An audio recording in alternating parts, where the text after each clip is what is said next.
Welcome to Sunday Baseball on Fox Sports Midwest. We are the Diamond Devils. Today the Cardinals take on the Brewers. Go Cards! Let's go Cardinals!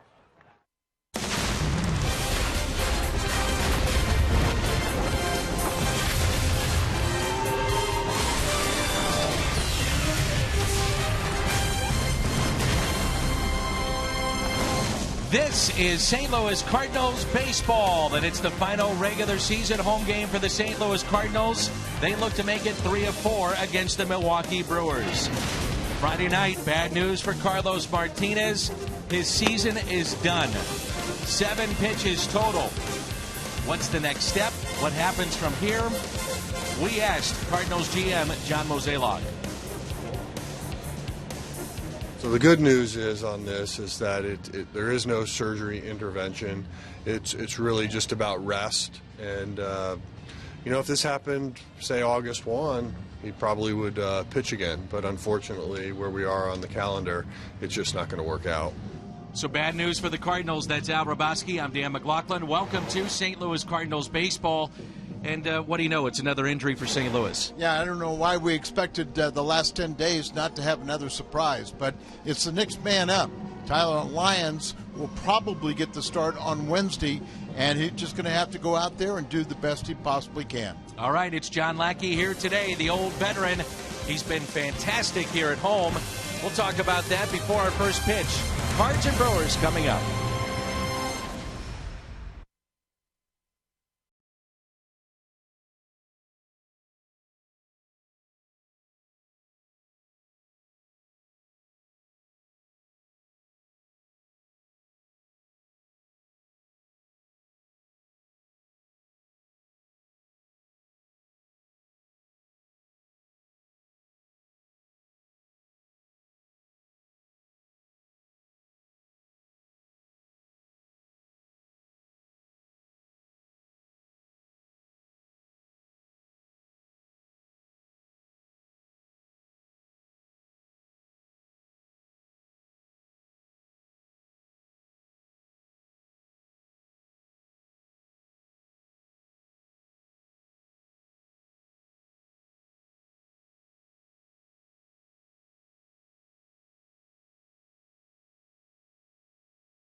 He's been good here at home. 21 starts in his career with St. Louis at Busch Stadium 3. 21 quality starts. His record 11-4.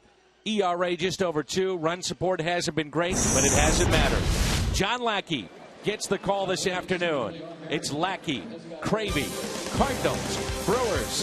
Final regular season home game of 2015. Baseball comes your way next.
Start here this afternoon. St. Louis Cardinals baseball on Fox Sports Midwest is brought to you by Budweiser. Make a plan to make it home. Save big money at Menards on all your home improvement needs. And visit your local Mid-America Chevy dealers for great prices on our all-new 2015 vehicles today. Overcast skies here in downtown St. Louis, 74 degrees in late September. And along with Al Raboski and Jim Hayes, I'm Dan McLaughlin, as we're at Busch Stadium in St. Louis. The final home game of the regular season for the Cardinals. A look at Milwaukee's lineup with Logan Schaefer leading things off, followed by Gene Segura. Then Adam Lind, who's hit .450 in his career off of John Lackey. Then Chris Davis hit the crushing home run on Friday night off of Trevor Rosenthal. Domingo Santana, Hernan Perez, Martin Maldonado, Yadiel Rivera at second base today, and Tyler Cravey is your pitcher. Those are some of the options for Craig Counsell. Expanded rosters here in September. John Lackey will go for the Cardinals. Team leading 32nd start of 2015. And this is career start number 387 of his major league career. 36 years of age, having one of his best seasons, and he has been outstanding. He has the 4th best home ERA, under 2. Only Greinke, Kershaw, and Bumgarner have a better home ERA than John Lackey. Loves pitching here and looking for his 10th win of the year at home. 3-0 against the Milwaukee Brewers with an ERA of 2 this year. Derek Lilliquist will watch John Lackey try to get one more win at home for 10 this season.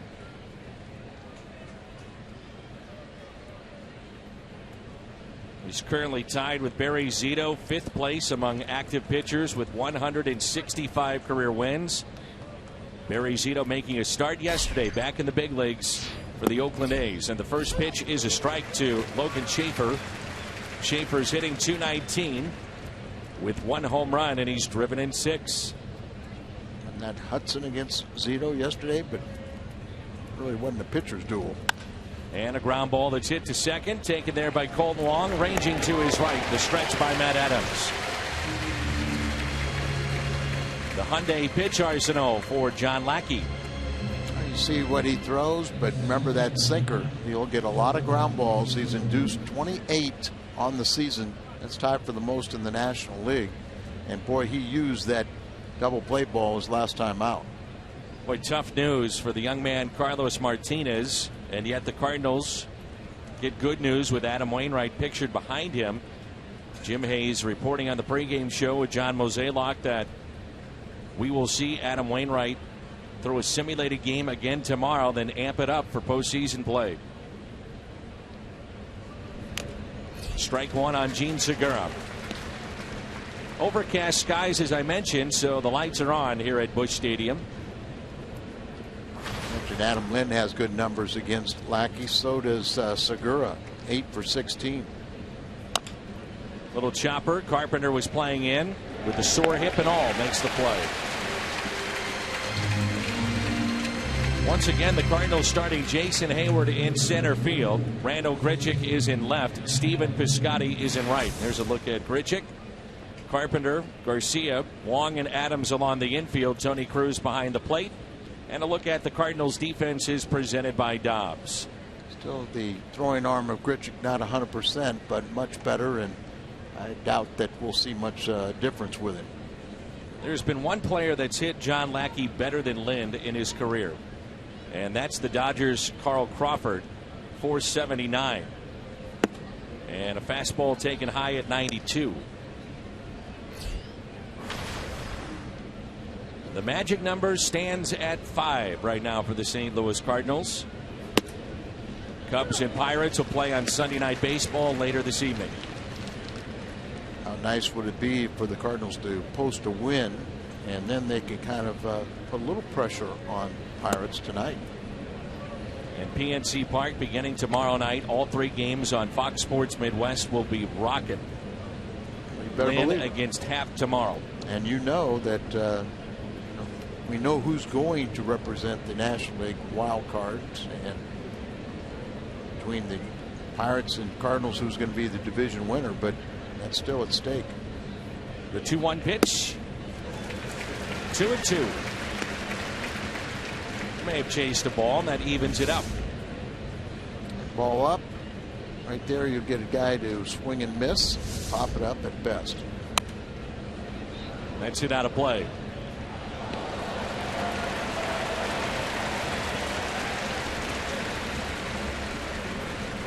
These fans have enjoyed the Cardinals' best home record since the mid-1940s here in 2015. The 2-2 is a call, third strike. First strikeout of the afternoon for John Lackey. Cardinals coming up in the home half of the first. There's no score.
Matt Carpenter has had a heck of a year against Milwaukee with 16 extra base hits against the Brewers.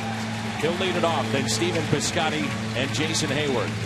Randall Grichuk, Matt Adams, Colton Wong, Greg Garcia, Tony Cruz, and John Lackey. You think about the year that Carpenter has had. Leads the club in home runs and RBIs. In terms of where he ranks in the National League, 6th in runs, 1st in doubles, 8th in walks, 9th with runners in scoring position. It's been a fantastic year for the Cardinals third baseman. Outstanding year, and of course the Cardinals see Cravey 0-6 as a starter, 2 more losses as a reliever.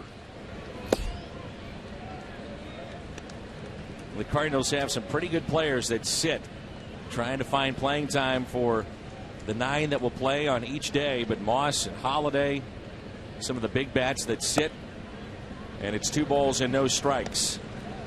Mentioned the 16 extra base hits by Carpenter. That's tied for most in any season ever by a Brewers opponent.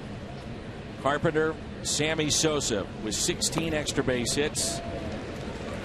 Albert Bell had 15 in 1995. Dan, hopefully the Cardinals can do what they did yesterday, strike early, often, jump out ahead here. Another one of these rookie pitchers, but this is his 3rd start against St. Louis. 3 balls and 1 strike. As a matter of fact, 7th straight rookie starter the Cardinals have faced, and it adds on to what is a franchise record. The streak will end today, though. Cardinals are 5-1 against these rookies. 3-1 pitch. Hit the other way. Davis under it, makes the catch. What does Tyler Cravey feature? It's presented by Hyundai. It's the Hyundai pitch arsenal. You see the first 2, the 4-seamer and the sinker, his fastballs. That change is a split change. And he made his major league debut against the Cardinals back on June the 2nd. By far his best outing as a starter. 7 innings, 4 hits allowed, just 1 run, and he lost 1-0.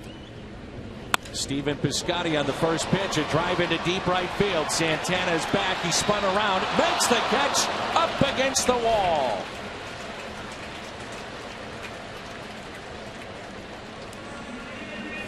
The Brewers defensively this afternoon. Davis, Schaefer, Santana, just saw him make that catch. He banged up against the wall, and he's checking the left elbow. And it's Perez, Segura, Rivera, and Lind along the infield. Maldonado behind the plate. That's presented by Dobbs. It looked like he could have taken another half step back and made it a lot easier for himself, but he raked that elbow on the chain link fence by the bullpen. A man that came over from Houston along with 3 other prospects in the Fires Gomez deal. 1-0 pitch to Jason Hayward, who starts in center field today. 2-0. Hayward is hitting .287, a couple of hits in this series. And the 2-0. Just like with Carpenter, he goes to 3-0. It's not easy pitching to this level, and it's even tougher when you fall behind the count. And it's a 2-out walk to Jason Hayward. Hayward was 2 for 4 with an RBI against Cravey, and that brings up Grichuk, who's 3 for 6 with a double, a home run, and 3 RBIs. How about a quick 3-0 lead here in the first? Wouldn't that be nice? Or 2-0. We're going 1-0.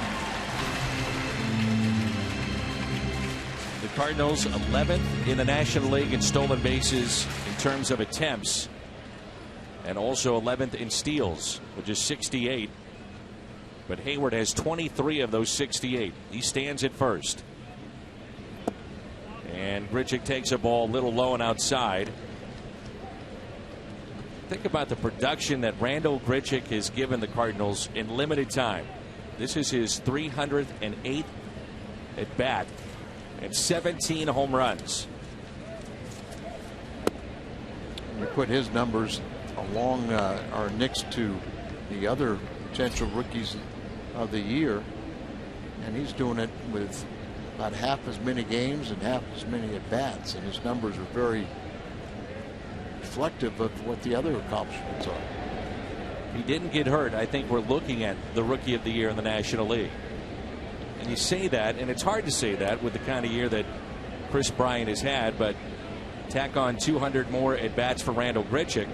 Who knows? 30, 35 home runs potentially. He's got 46 extra base hits, and that's second among the rookies. 22 doubles, 7 triples, 17 home runs, and like you said, about 200 bats less than these other guys. So he's had a very good year. Just have to stay healthy, doesn't he?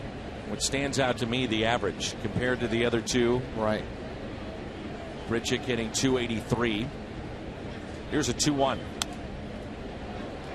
That's fifth among all rookies. 2-2 the count. He had the back issue early in the year. Then he had the strain of the elbow that cost him significant playing time late last month, this month. Let's see if the Cardinals want to do some running here on 2-2. Gravy thinking the same thing. And you think about Hayward with a third of the steals that the Cardinals have, and then he's got 23 to lead the club, and then you got 15 from Long. Not running, the 2-2 taken high. Will be running for sure on this pitch. They're going to play behind Hayward, so he'll get a nice lead.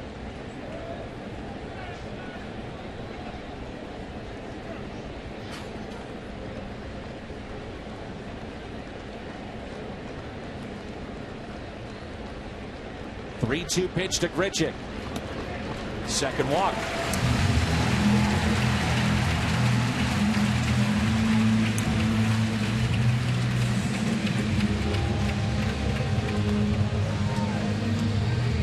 Council trying to figure things out with an all rookie rotation now due to veterans injuries, ineffectiveness.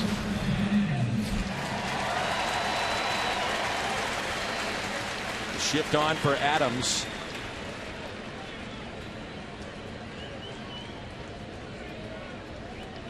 Perez off the line at third. Segura right behind the bag at second. 2 outs, 2 on. And now Maldonado will visit with Gravy, and you've got to think that that is somewhat of a distraction for the hitter. When you've got your entire life you played, you would have to think with a traditional defense behind you where the shortstop is in his normal spot, and in this spot he's right in the batter's eye. This level, these guys have such great concentration. You're going to be just studying that release point, but yeah, I can see how it would be a distraction. Here's a 1-0 instead of pickoff, and that's one way to keep a runner close to, is to have your shortstop right there at the bag. Yeah, I mean, even you have Segura right behind, right on the edge of the grass. Hernan with the base runner first and second. He wonder where he would be playing. And he has to be able to get to third too. 2 balls, no strikes on Adams. He's fallen behind just about every hitter this inning. Gravy fell behind 3-0 on Carpenter, and then eventually got him to fly out on a 3-1 pitch, and already a visit from the dugout. Then it was Piscotty on the first pitch flying to right. Hayward walked, Grichuk walked, and now 2-0 on Adams, and he certainly could be selective here. And that's it. You know, they're going to go out there and say, hey, you got to throw strikes. So Adams needs to be ready for the first one he sees. So look for something and say if it's in your wheelhouse, you're going to turn on it. Mentioned that Gravy, his first start at the big league level was against St. Louis, and that by far was his best. Second time the Cardinals saw him, they jumped on him for 6 runs in 5 innings. 2-1. He's expecting a fastball right there, and he gets a changeup.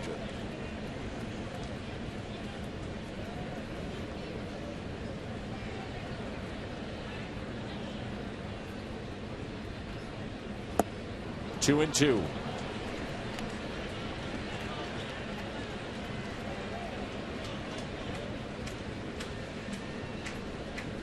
Don't help him anymore. Swinging pitches out of the strike zone.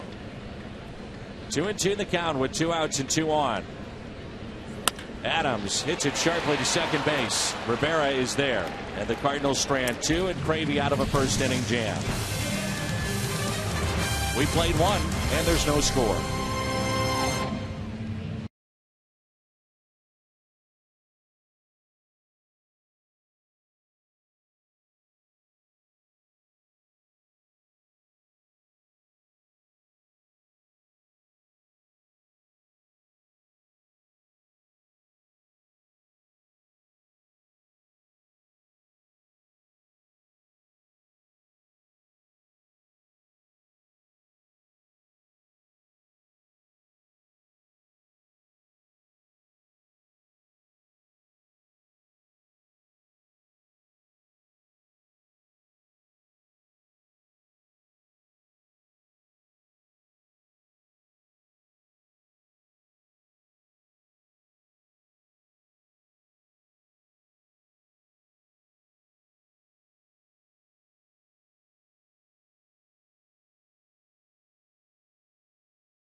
And we take a look at our Toyota keys to the game.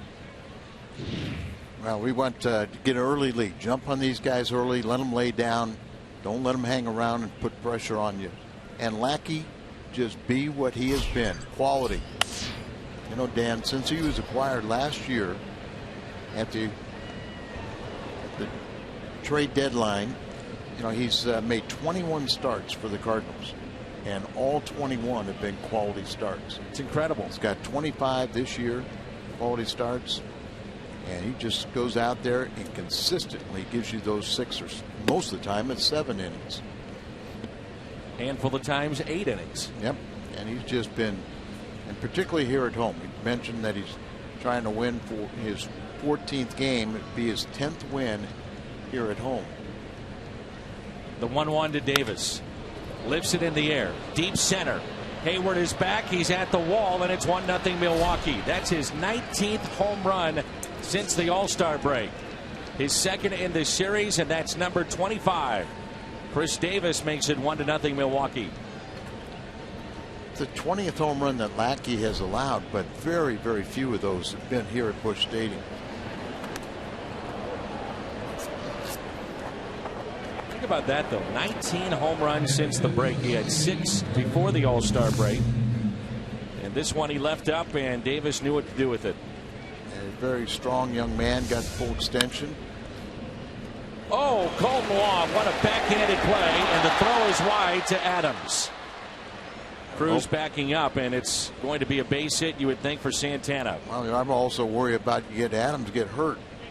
Yeah, still trying to recover from his quad, and you know, Colton just does the fantastic job of stopping that ball, makes another circus performance, but then he rushes his throw. He had more time than that, way offline, and he had more time to come over the top. Look at that really short little snap throw, and the ball sailed on him. It is ruled an error, number 17 on Colton Wong. have to agree with that, because the toughest part was catching the ball. And then he had plenty of time where he could have stood up straight and got on top of the ball with a good four-seam grip. Makes it straight, but he kind of flicked it a little bit, sidearm, short-armed it, and it sailed.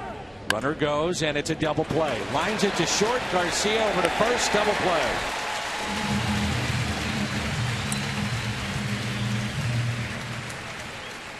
That's how you pick up your second baseman. Remember, in his last start, 3 ground ball double plays that Lackey induced, and as Al mentioned, 28 this year.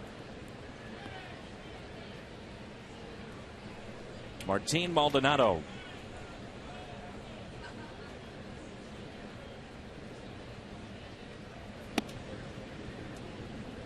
The way that Lackey is pitched here at home, we've given you the numbers. I don't think anybody would argue if he is your game 1 starter if you get to the division series or the 1-game playoff, which would be held right here at Busch Stadium. Just don't even think that way, but we have to. But you haven't done anything yet. You know, you've qualified for either the division, be the 3rd straight division title, or you're the number 1 wild card winner. And that would be such a disappointment. Of course, the Pirates have played so well all season long, and Cardinals couldn't shake them. Here's a 1-2. Just missed inside. Maldonado at 385 in August, 220 though here in September. Everyday catcher now with Lucroy Wynn playing, pinch hitting and playing first base, dealing with a concussion. The 2-2. That one he got. Second strikeout for John Lackey. Chris Davis with home run number 25, RBI number 62. One swing of the bat, and the Brewers go on top midway through 2.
Back in with Jim Hayes. Jimmy. And Dan, as you referenced, the next step for Adam Wainwright will be to throw a simulated game tomorrow in Pittsburgh. That from the general manager, John Mozeliak, who was a guest on the pregame show.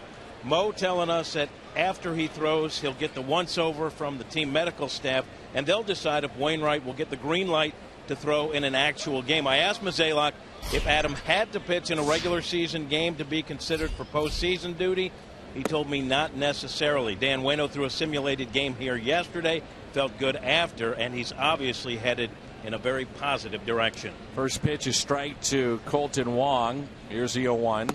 And Jimmy, how about little things like coming off the mound to field a bunt, some of the defensive responsibilities that a pitcher has to make. Well, he had that screen in his first simulated game. They took it away yesterday. He did a little bit more. He told me that he wasn't concerned about any of that. He felt like he's ready to go, and he wants to prove it to everyone. I mean, you think about when he tore that Achilles, he was done for the season. The thought that he might be back and ready to contribute in the postseason, unfathomable. And here it is, Dan. It's a great story as Colton Wong strikes out. Thank you, Jimmy.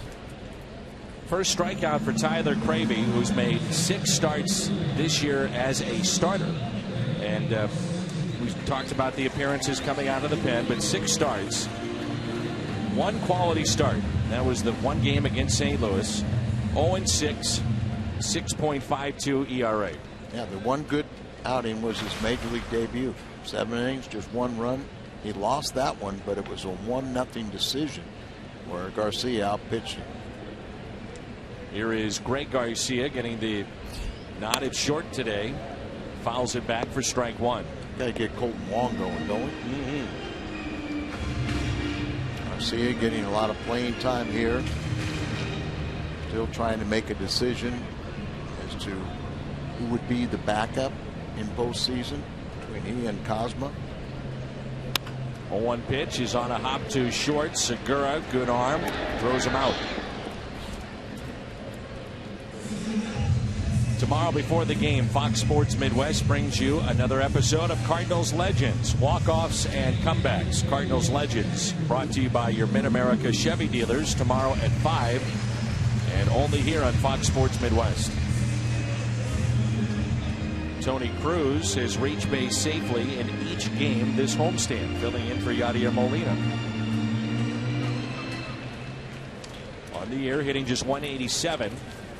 1 home run, and he's driven in 8. Big gap in left center as they shade him the opposite field. 2 outs and nobody on. Strike 1. He's got doubles in the last 2 games. Started in 8 of the last 10 games. It's a big week not only for Adam Wainwright, but certainly for Yadier Molina too, trying to get healthy with his thumb before postseason play. 0-2. I think the plan is that both will be examined by the medical staff tomorrow and then fly to Pittsburgh, rejoin the ball club, hopefully with good news and clearance that they're able to play.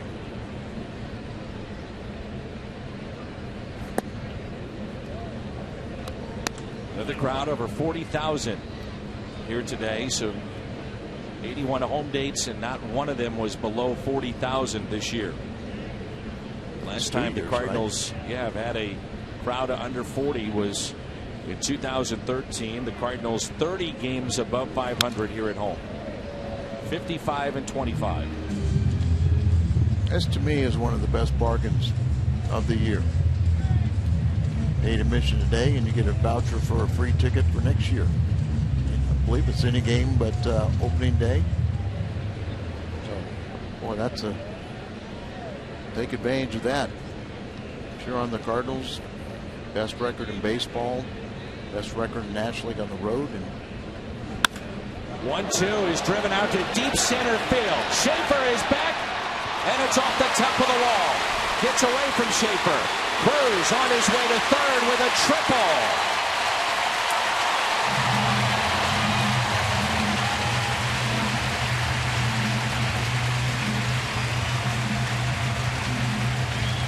mentioned back-to-back doubles the last 2 games. Now he can add a triple to that.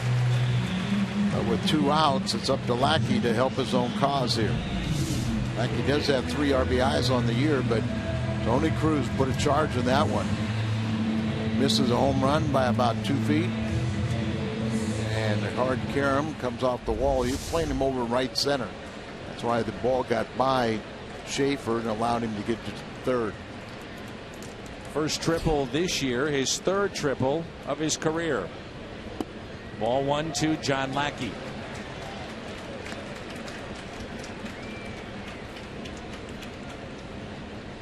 Outfield is shallow. And shading Lackey to right center. The pitch is popped up. Maldonado is there. The Cardinals strand their third runner through 2 innings. A triple for Tony Cruz. Milwaukee on top 1-0.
Looks up, 2-run homer, Carpenter.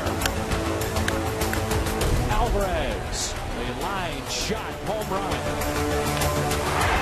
McCutchen wins it in the bottom of the 14th. Long walks it off. How do you like that? 14 innings. The rivalry continues, and something at stake beginning tomorrow night. Lynn and Happ, as we'll come your way at 5:30. The Budweiser What's on Tap.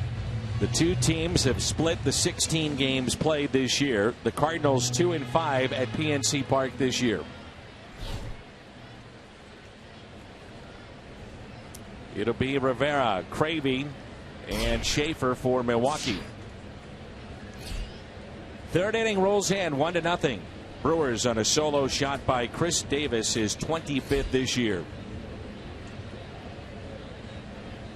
4 for 16 off of Lackey and 3 home runs. Davis.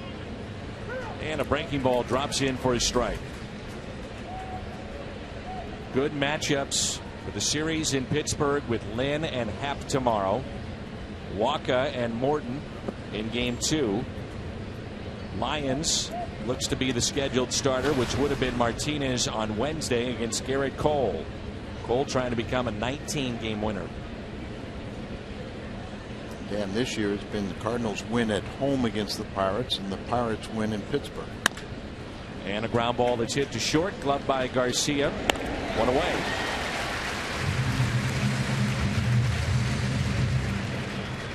It's now time for you to tweet your strongest fan photo using the hashtag MWDataStrongFan. And you just might see yourself in an upcoming broadcast. It's brought to you by T-Mobile.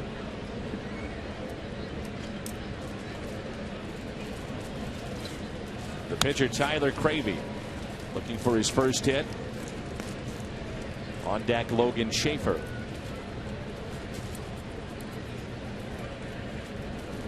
When you pitch well, you win, and that's what the Cardinals have done all year long, home or road, but specifically here at Busch Stadium. Collectively, the Cardinals a 2.64 ERA. This day and age, that is just remarkable. The best ever here at Busch Stadium 3. Third strikeout for John Lackey. Well, that's the one thing the Cardinals have gotten virtually every single day is a good pitching performance. And at times it's masked the low run scoring of the ball club. bullpen has been outstanding. So every game they're in it, and that chance to win because of the pitching. So 2 outs, nobody on for Logan Schaefer. Grounded out to second, first time up. Grounds it to the right side and a base hit. 1 for 2 today. And the second hit allowed by John Lackey. Looked like that ball was going to go through, but you know, Adams was really guarding the line. Just pulls the ball.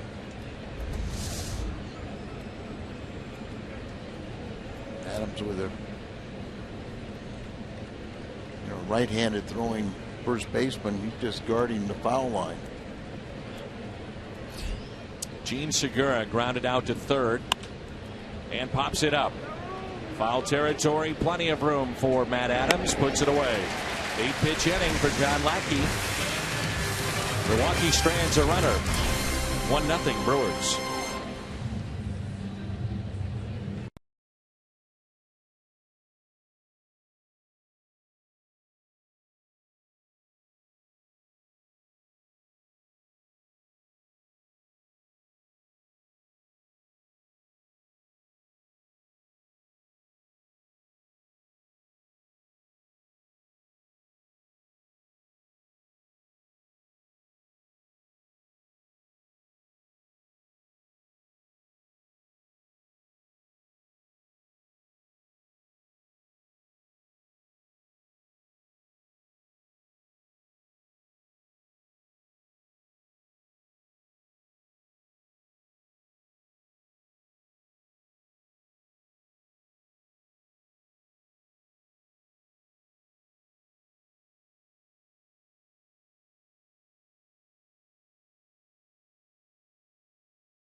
Next day, that's coffee, fountain, frozen drinks. When they score, you board your nearest on the run. You earned it. Let's see what the Cardinals do second time through this lineup against Tyler Cravey. Carpenter flied out to left on a 3-1 pitch. He's 0 for 1. I would think it'll be a little bit better.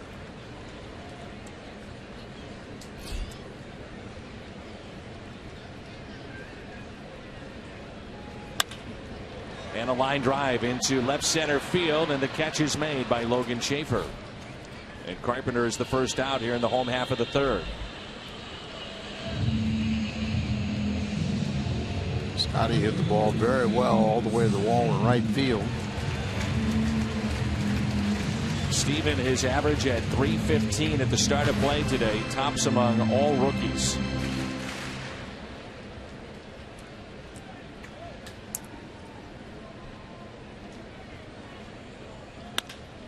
And again, lifts a high fly ball into deep right field. Santana back, just enough room again.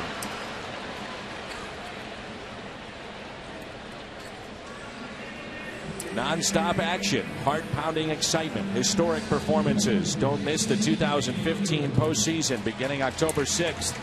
Just head to MLB.com/postseason for a full schedule. 2 pitches, 2 outs.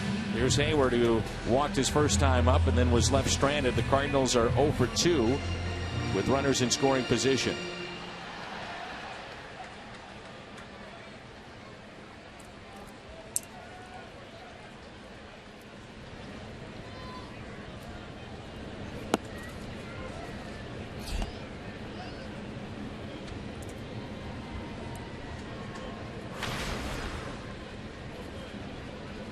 Here's a 1-0 pitch to Hayward.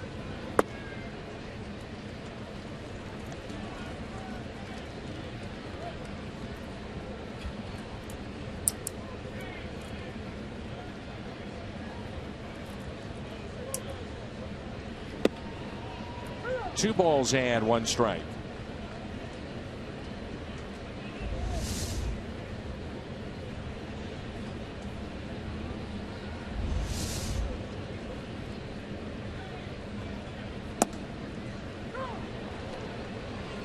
Evens it up at 2-2.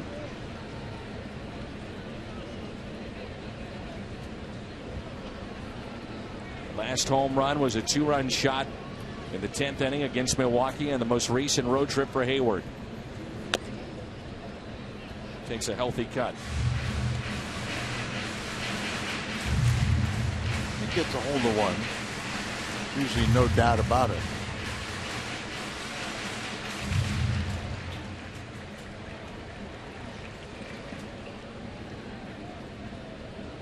It's another 2-2 on its way. 3-2.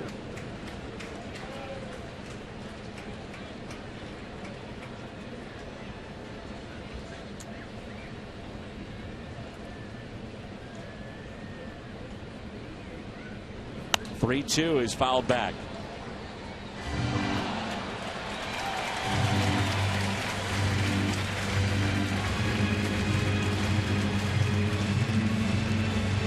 Shift on him, on Hayward, just a little bit of pull in the infield, and they've been primarily pitching him away.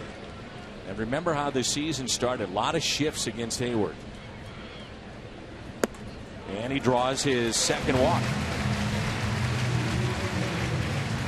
Third walk issued by Tyler Cravey.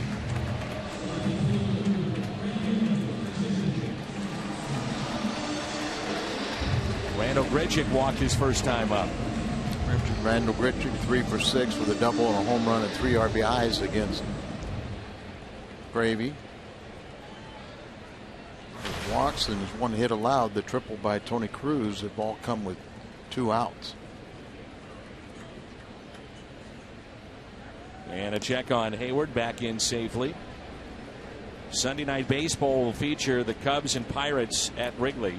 A.J. Burnett and Jake Arrieta. Arrieta trying to pick up his 21st win.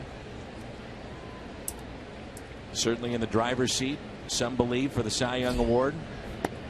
Others believe that it's Zach Greinke's to lose. Even Clayton Kershaw in the conversation. No doubt. They've all 3 had very good years. Little bigger lead this time by Hayward, and a 1-0 pitch. 2 balls and no strikes. Hayward can get that bigger jump and feel comfortable that he can get back. I think it's going to help Grichuk. Like Cravey wants to pay attention to Hayward, and usually that'll sacrifice location coming to the plate. If you're Mike Matheny, you're saying let's start Hayward. Of concern would be Grichuk swings through and misses a lot of pitches. However, you know, you think about Hayward, you say, so what? He's got 23 steals. He's only been caught 3 times. Yeah, 23 out of 26. So if he gets a good jump, you like to think he's going to steal it off the pitcher. Not running on 2-0, and it's 3-0. But you see kind of just the thought and worrying about Hayward stealing. It's affecting the location to the plate. Hang a breaking ball. And also maybe help guarantee get a fastball too. The 3-0 pitch. 3-1. Randall Grichuk, 5th in average for rookies, 4th in home runs, 1st in triples, 1st in slugging percentage among all rookies. 3-1 pitch on its way. 3-2.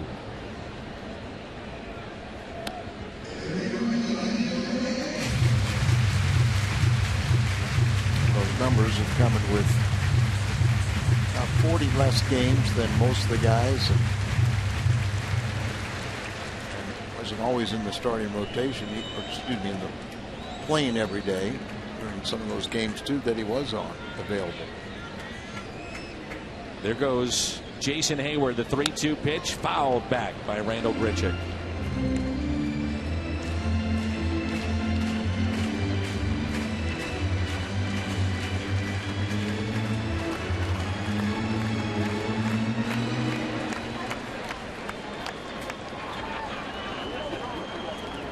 A lazy Sunday afternoon. Sun not shining. Cardinals still haven't scored. Crowd waiting to explode. And a strikeout of Grichuk. Fell behind 3-0. Comes back to get him. Second strikeout for Tyler Craven.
Is personalized just for you. They have an app, and now with that app, you can collect your favorite teams and artists and discover new ones too. Start at StubHub. Let the fun find you. StubHub, the official fan-to-fan ticket marketplace of the St. Louis Cardinals.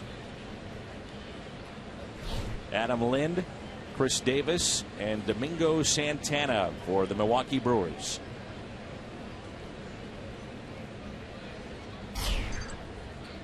Worth repeating, Adam Lind has hit .450 coming into this game against John Lackey. He struck out looking his first time.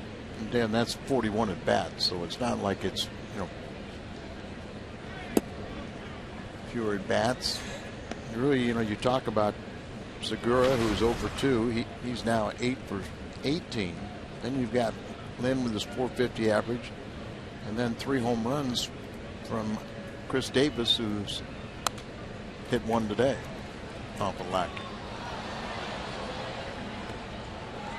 If you get by these 3, 4, and 5 in the order, Lackey's pretty much going to be in the driver's seat.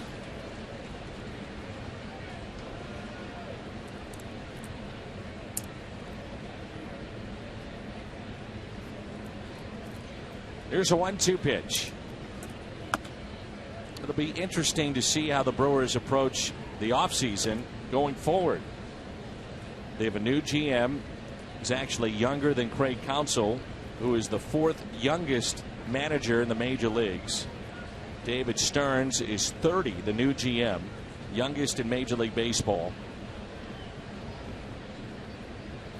That'll be the youngest combination that you have, too.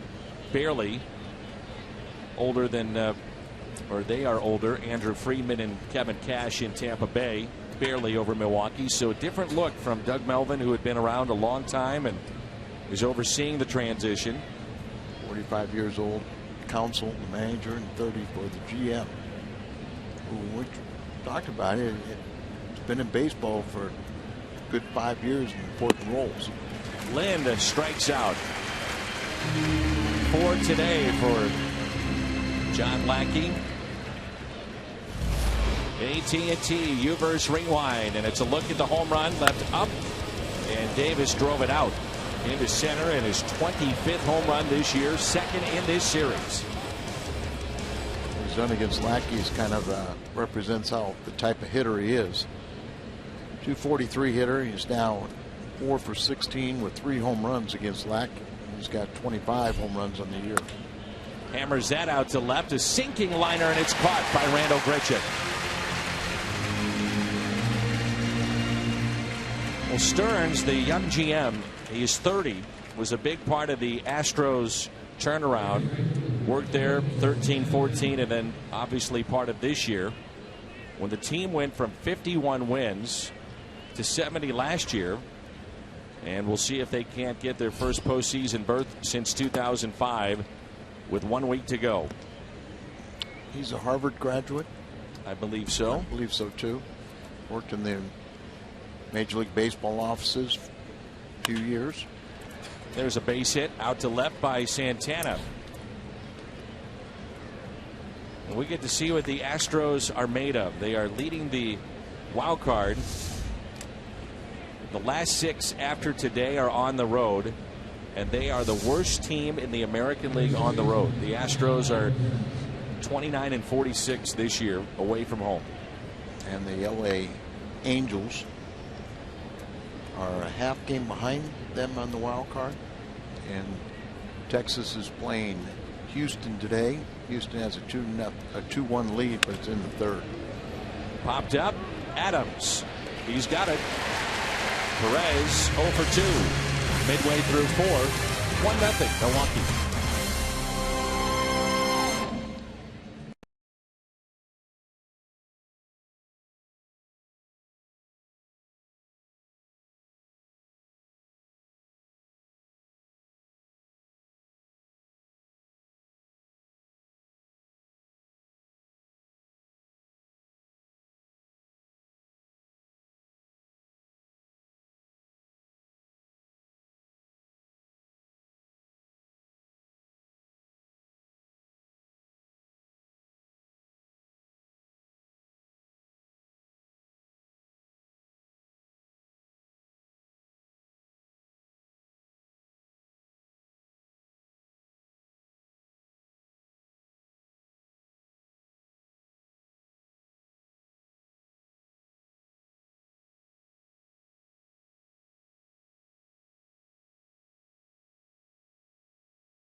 Dan, with all the injuries the Cardinals have suffered through this season, no wonder Cardinal fans went into panic mode after Matt Carpenter was taken out of last night's game with what the Cards called tightness of the left hip. Carpenter downplayed it after the game, saying he felt something kind of grab him and tighten up during a plate appearance in the fourth, but said they were just being cautious. Obviously, he's okay. He's back in there today. Mike Matheny says it was never in doubt. Matheny says Carpenter started lobbying to play today immediately after the game, and I mean immediately. Matheny says as soon as the game ended, Carpenter met him at the dugout steps saying he was okay to play, Dan. Jim, did you have a chance to visit with Matt Carpenter today? I know that you were trying to find him to see how he was doing as you get a look at the Chevy call to the pen. I did not, but I got to talk to Mike Matheny and John Mozeliak, and they said the doctors took a look at him and said he was okay. And I said, after the game last night, as I said, he felt like it was just something minor, and if it were a different game, and he probably would have stayed in there. Gotcha. Thank you, Jim. 1 ball, 1 strike. So Kyle Loesch longtime Major League veteran, is 5-13 this year. ERA is close to 6. He was the opening day starter this year for the Milwaukee Brewers. And he made 22 starts. He's got a 5-13 record. So they sent him to the bullpen, but as the professional he is, he accepted that and has been very helpful to a lot of the younger players down there. Kyle has picked up a couple saves this season. This is 14th appearance out of the bullpen. ERA just over 4. Opponents hitting .242 as a reliever. And the 3-1. Of concern for the Brewers with Loesch, it was an alarming rate of home runs, 29 that he's given up this year. Small ballpark. 3-2 pitch. We talked about it earlier with a couple of runners on with Matt Adams. You had the third baseman Perez somewhat near the bag at third, and now he's at short essentially, and the shift on here for Matt Adams. 3-2. Adams base hit into center.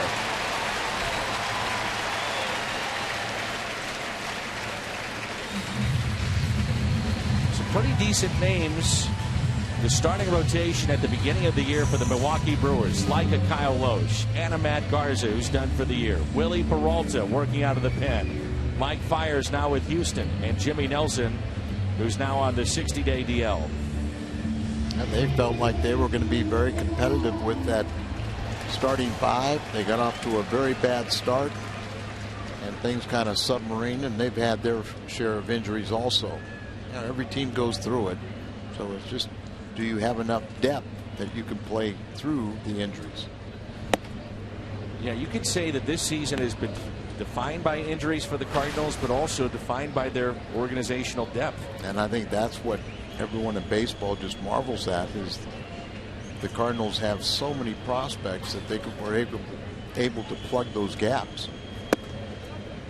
Colton Wong struck out his first time up. 1 ball, 1 strike.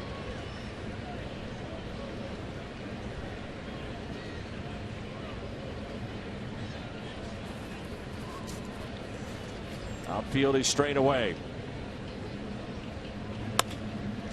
Little flare out to shallow center, and this ball will drop. Schaefer tried to deke Adams as if he was going to catch it. It was hit off the end of the bat, and the Cardinals have their first 2 on. And Matt should be in a pretty good position to see where this ball's going to fall, but you're right. Everything that they tried to do right off the end of the bat, so it should not carry. And Schaefer comes in. You see him raise in the glove like that, trying to signify that, oh, I'm a can of corn, I'm going to make this catch easy. Try to get Adams going back to the base. But remember, he's missed 91 games with the quad injury that required surgery for Matt Adams, so he wasn't going to go to first or third on that play. So runners at first and second. Loesch has allowed a couple of base hits, and now it's Greg Garcia. Cardinals are 0 for 2 with runners in scoring position. Adams was up in the first with runners at first and second, grounded out.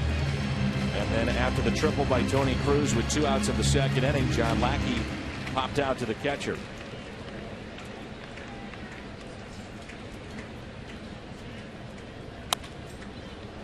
Garcia pops it up left side, and strike 2.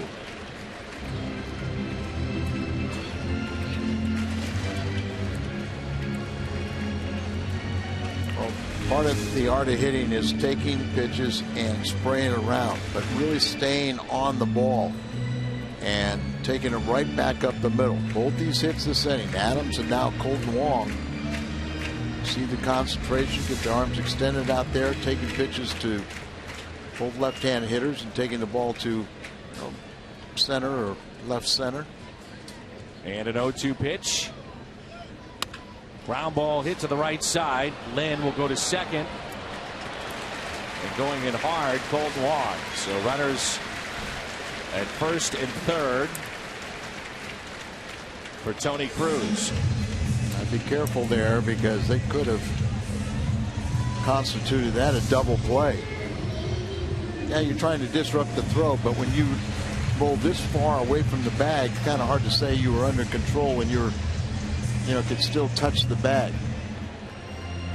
You see Segura looking back at him like, hey, you trying to hurt me? Next at bat could be very interesting for Colton Wong. Yeah, I mean, you just got to be careful down the stretch that you don't do something to get yourself hurt or anybody else by trying to play a little too aggressive. So here is Tony Cruz. First pitch in the dirt and picked by Maldonado. Cruz doubled off the top of the wall in center his first time up. And the umpires could have awarded a double play on that ball. If Loesch falls behind with Cruz, you wonder if he would get a pitch to hit if it gets to 2-0. The pitcher Lackey on deck. Here's a 1-0. We're about to find out. I was going to say, trying to help us all out, figure out the answer to that. Kyle Loesch had some very good years in St. Louis, signed as a free agent late in spring training of 2008. And remember how amazing it was that middle of March he signs, and then he was one of our best pitchers right out of the gate. Went 15-6 that year. The 2-0 took something off it. His best season was 2012. That year he was 7th in the voting for the Cy Young Award. And it was his best major league season. He was 16-3, 33 starts with the Cardinals.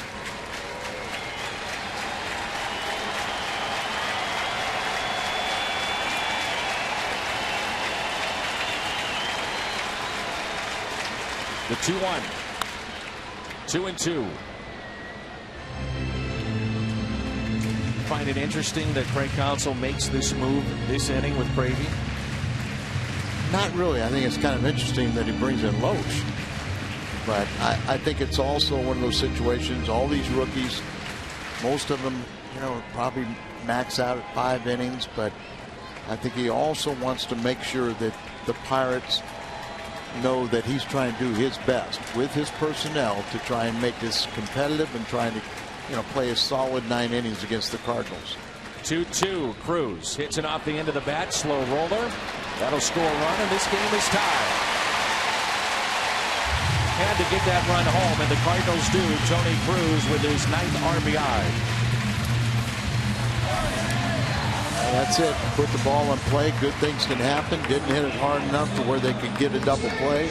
And the Cardinals tie this game up, and they have the go-ahead run out in scoring position for Lackey. So the slow roller, and the only play for Rivera to go to the bag at first. No matter our hottest hitter in our lineup today is Tony Cruz. Lackey on the first pitch, a drive into right. And Santana is there. The Cardinals strand a runner, but they've tied it up. We played 4 on this Sunday afternoon. It's 1-1.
After the National League Championship Series of 2011, look at the difference in pitching for the Cardinals since that time. There's been 70 games between the two teams since 2011, and that's a look at your BJC Healthcare difference maker. Just amazing how well the Cardinals have played inside the Central Division the last few years. The LA Times reporting that Yasiel Puig unlikely to return for the division series for Los Angeles with a strained right hamstring. That could be a great pitching series when you think about LA and New York. Here's Martin Maldonado and Terry Collins saying this morning that Jonathan Neese goes to the bullpen. Harvey, DeGrom, Syndergaard. No particular order at this point. And they've got Greinke and Kershaw, we always talk about. Ground ball that Carpenter makes the play on, and there's one away to start the fifth. The division leaders. The Cardinals trying to hold on here in the Central. Kansas City is clinched along with the Mets. Blue Jays, magic number at 5 along with St. Louis and Texas. And the Dodgers, it's down to 2. San Francisco eliminated from the wild card, but still mathematically alive in the National League West. Fastball and a strike to Yadiel Rivera.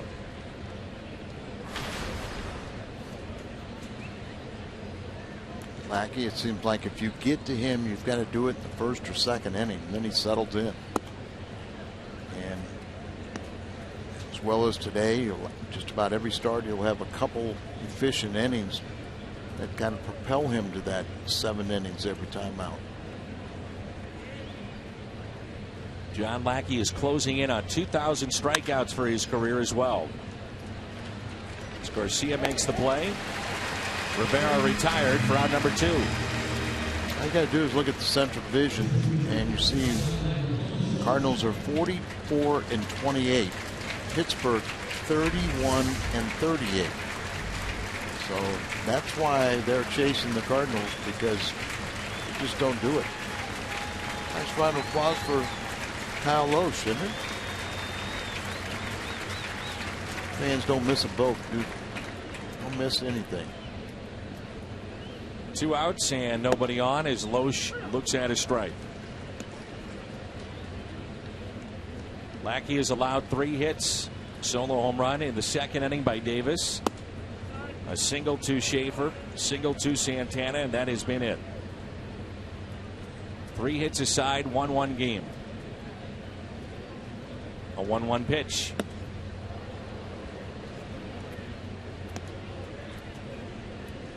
Kyle's such a competitive guy, as we've seen over the years. You know he wants to pitch well in this particular ballgame.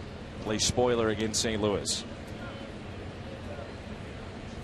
One of the few things he probably looked forward to. You know, not that he didn't enjoy his time here, but his role is right now to try and keep the Cardinals from winning this game. It was interesting to see Tony Cruz with that pitch right before it was thrown. They pointed out to Piscotty, and Adams is doing that right now, trying to bring him in closer from right field. He pulls that foul. Definitely in the outfield, they're shading right. Grichuk, the left fielder, way off the left field line. Hayward definitely towards right field, and Piscotty very shallow and close to the line. But then they're pitching him off speed stuff, something he can pull. Here's a 2-2. Lackey gets the strikeout, number 5 today. Cardinals have the top of the lineup coming up. It's 1-1.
Potential of John Lackey getting a start in game 1.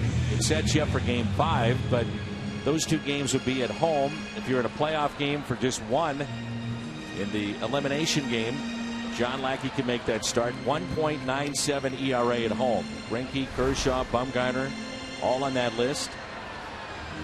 It's just been very, very good here at Busch Stadium. Yeah, his previous 21 starts since he's been acquired pitching here in St. Louis. He's 21 for 21 in quality starts, and he's well on his way today. His pitch count is, after 5 innings, is 50. 14 of the 18 first pitch strikes. He's always ahead.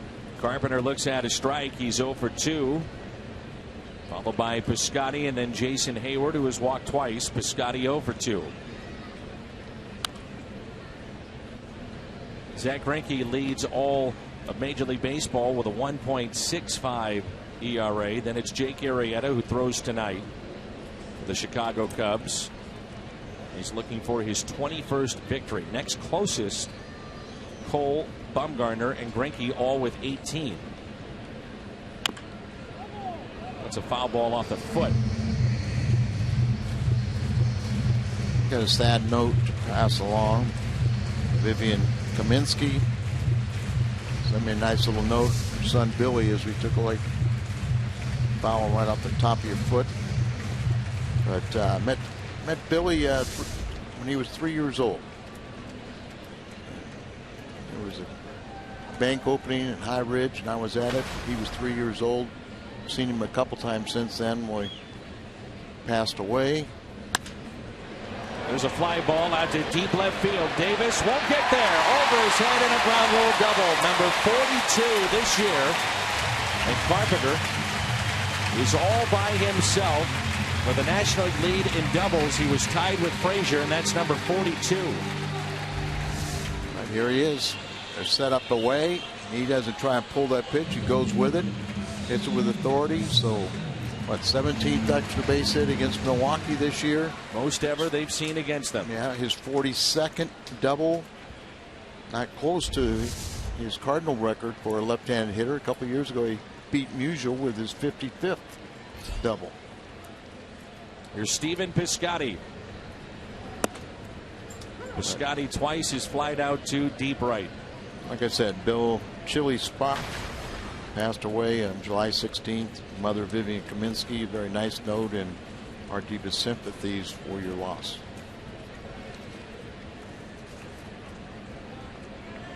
Here's the 0-1 pitch to Piscotty. Up the middle.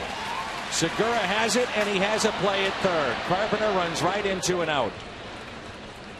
He just assumed that that ball was going through and didn't know, or did he know? I just think I have to assume that that ball was going to go on through, and Segura fields the ball, and then he looks there and then takes off, and probably was surprised. And all of a sudden he gets thrown out at third, the lead runner. Good play by Segura. Cardinals taking a look at it to see if Carpenter slid in safely before the tag.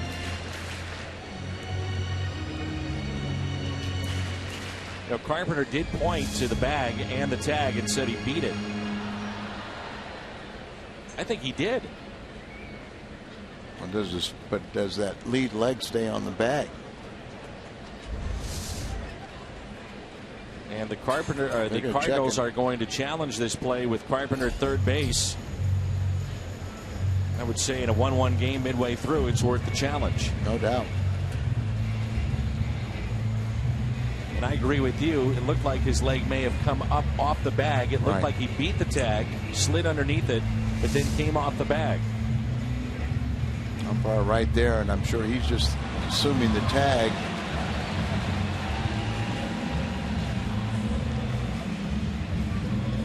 Missed the leg, and he doesn't tags him like underneath the armpit. You see the leg is already there, but does it come up? Quick answer. They've already made the call, and it's out. That was one of the quickest challenges of the year. Sure was.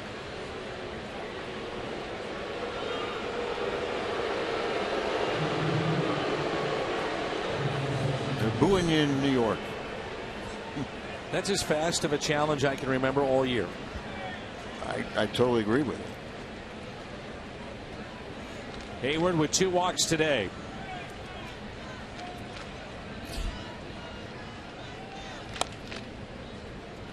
It's a foul to Jose Oquendo. Kyle Loesch, since he left St. Louis, is 1-5 against the Cardinals. Signed as a free agent with Milwaukee in 2013, and his ERA is 5.29 against his former teammates. Suppan and Loesch both had nice contracts by Milwaukee and just really couldn't duplicate the success they had in St. Louis. 0-1 pitch. That's hammered down the right field line. It's hooking, and it is foul.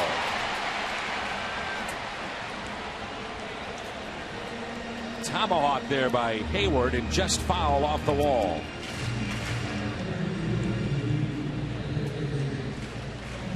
When he pulls the ball just jumps off his bat. Dan, a lot of times we talk about the sweet swing of a left-handed hitter, and you really don't say that about him at all. Down and into a lefty, and they get that uppercut. Right. And you think about Hayward, it's got to be arms extended somehow. And oftentimes it's kind of a choppy look to it. Here's an 0-2 pitch with Piscotty. Your runner at first, and Hayward pops it up left side. Perez is over. Out of play. There have been 11 stolen base attempts off of Kyle Loesch when he's on the mound, and the Brewers have caught 5, so pretty good success. I totally agree, and I noticed that right from the beginning of spring training, because we hadn't seen Hayward day in and day out. It's kind of a disjointed swing. Yes, but it works.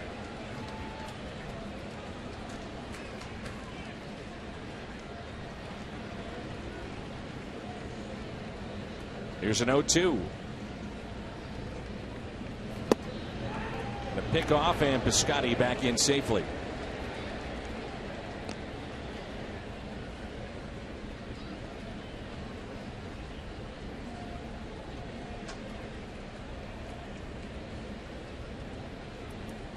Steven with 2 steals this year. He's been caught once. Here's a 1-2 pitch to Jason Hayward.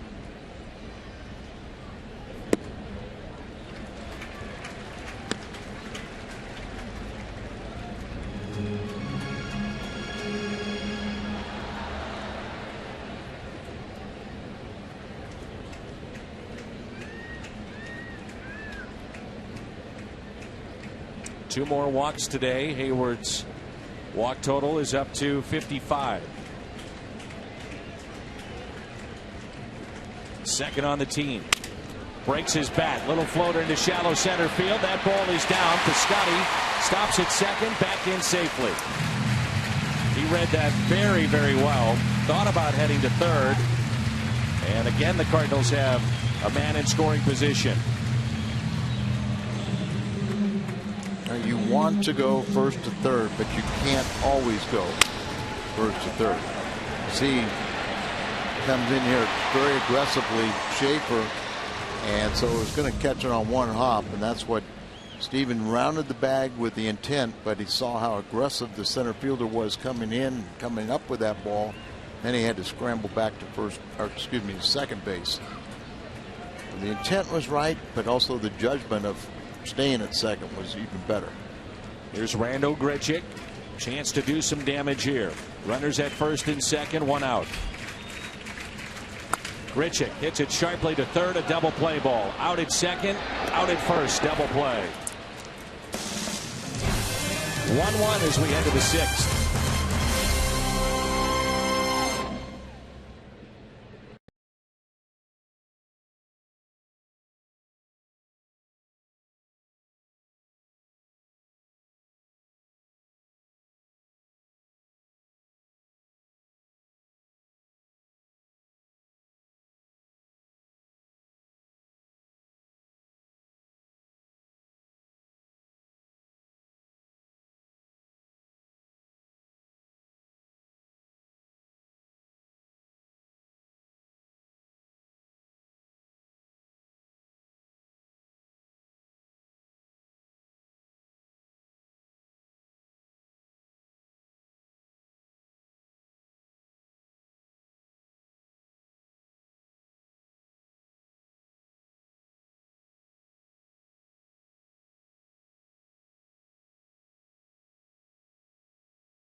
seat.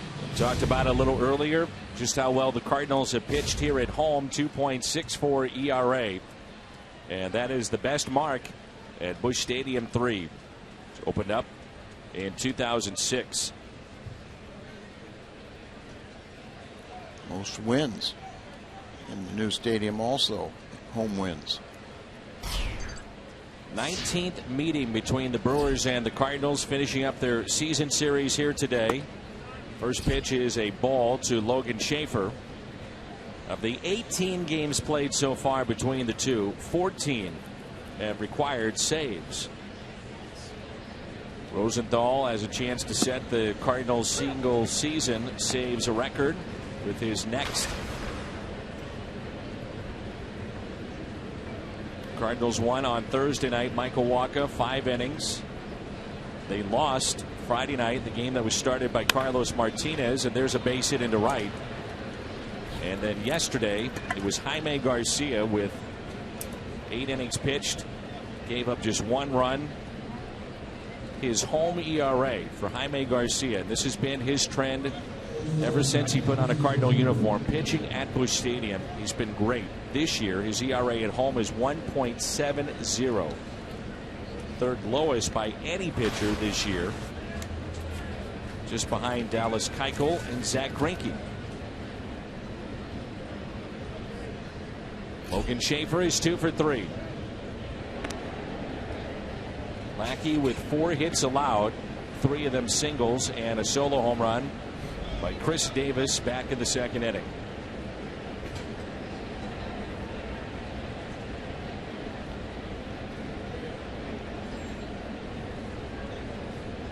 Schaefer with 1 steal this year. That's it. 1 stolen base. Segura did not like that call. He's fouled out and grounded out 0 for 2. Well, it's been a tough out for the Cardinal pitchers. 0 for 2 off Lackey, now 8 for 18 against Lackey. Here's an 0-1 pitch to Segura. Showing bunt and pushes it foul for strike 2.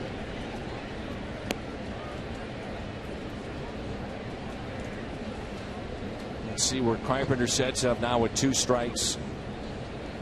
He'll back up a few steps and then you start thinking about that potential of a double play.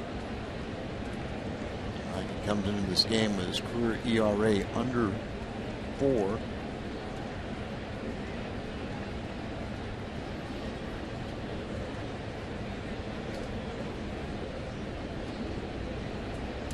The 0-2 pitch. Check swing. Did not go. I was talking with Rick Hummel today, the Hall of Fame writer from the Post-Dispatch, and he thinks in terms of the look at St. Louis, John Lackey is your Cy Young Award winner, and then Trevor Rosenthal would be your MVP.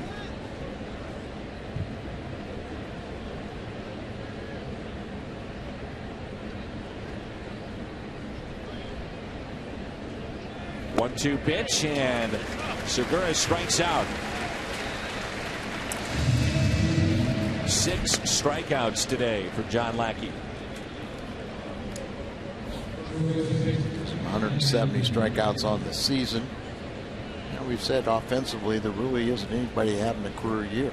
Even as good as year as Carpenter is, and he is a career high in home runs, still wouldn't say it's a career year for him. Very, very solid year and having a strong second half.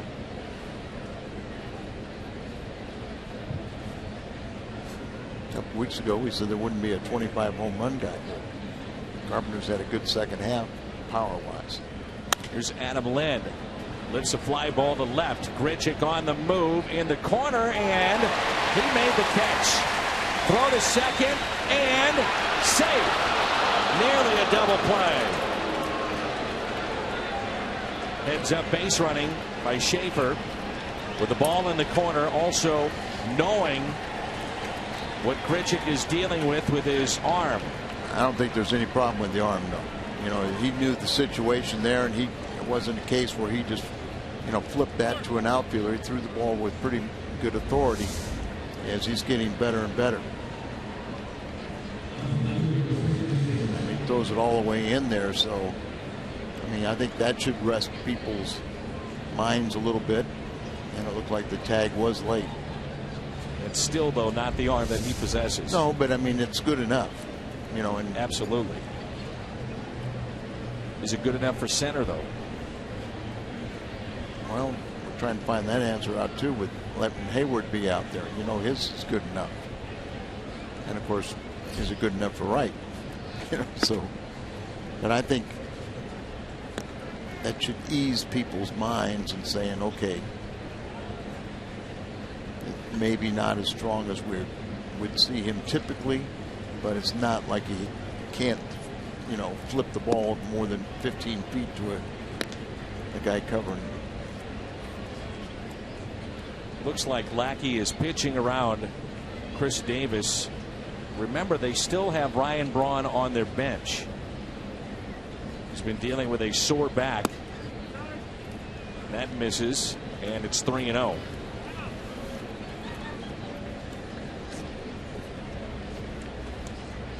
Tony Cruz is going to say, let me in on it. But I think you're seeing a veteran saying, okay, look at this guy's already burned me in this game. He's had success with 3 home runs now against me. I'm not going to give him a chance to beat me. Home run earlier today and then lined out to left. Ball that was scorched off his bat. So they'll intentionally pitch around Davis. And Domingo Santana will be the hitter.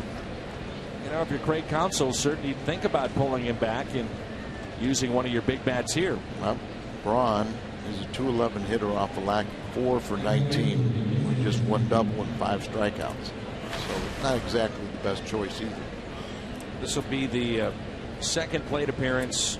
And that's it all afternoon with the runner in scoring position. Intentional walk to Davis. Now Santana reached on an air by Wong and single to left.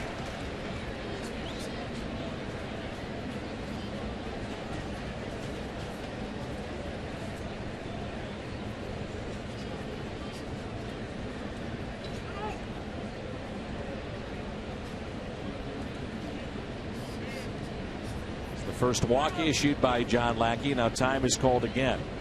0-1 the count. Runners at first and second with 2 outs here in the top of the 6th of a 1-1 game.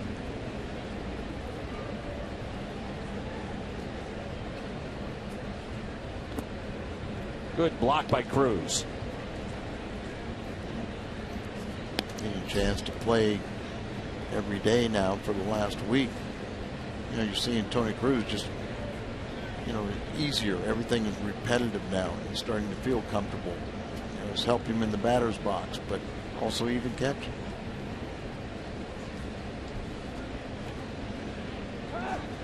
Here's a 1-1.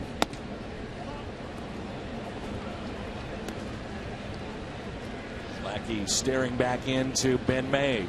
He's calling the balls and strikes. Now it turns into a hitter's count instead of 1-2. Mark Carlson down at first. Brian Gorman is the crew chief at second. Tripp Gibson at third. 2 balls and 2 strikes.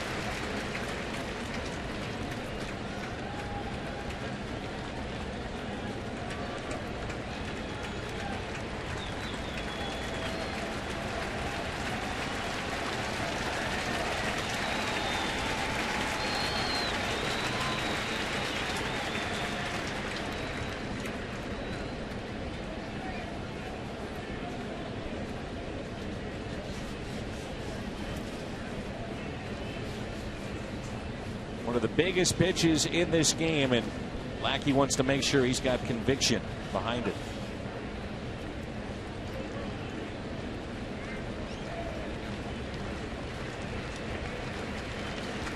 The 2-2. Again, a nice play by Cruz.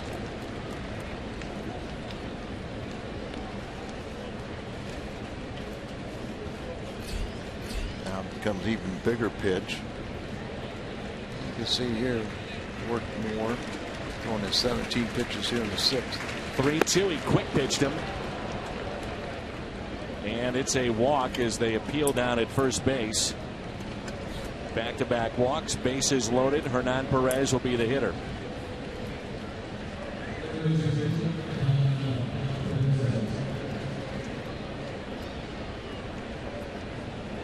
is 0 for 2, 0 for 5.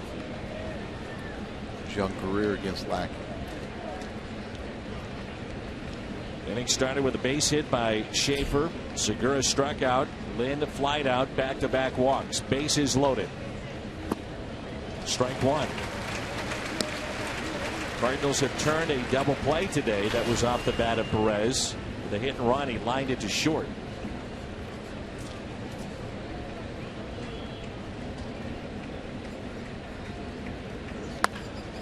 And that's pulled foul.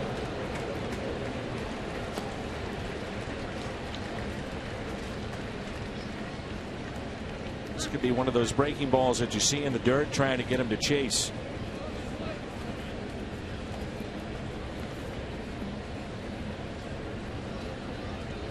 He's got him at 0-2. 2 outs. Bases loaded.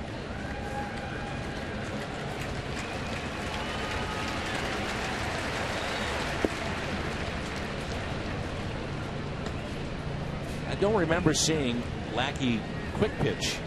I've seen him drop down, different arm angles, but not this. Just dropped down a little bit there, trying to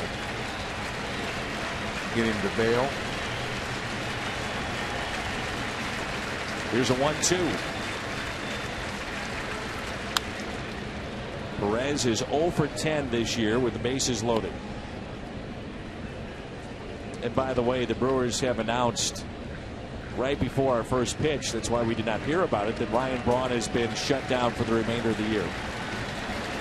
Been dealing with some lower back issues and all the spare parts that make sense. And Lackey may have gotten away with that pitch. He hung a breaking ball there, but it was just far enough inside. Just kind of bailed on it. There you see Braun.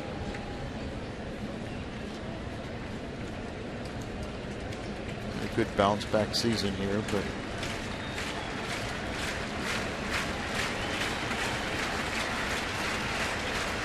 the 1-2. He got him. Brewers strand the bases loaded. 7 strikeouts for the veteran John Lackey. Keeps this game tied. It's 1-1.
His 47th appearance.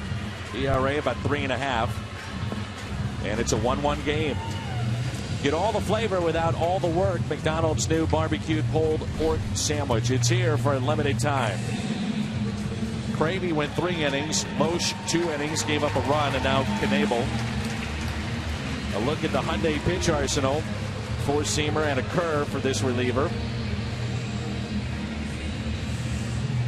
So Greg Counsell not allowing Loesch to go another time through this lineup. It started with Adams, who singled. Cardinals had a couple of base hits off of Loesch in the fourth. Eventually, Adams came around to score in the RBI groundout by Tony Cruz. Cardinals have out hit Milwaukee 5-4, and we're tied up 1-1.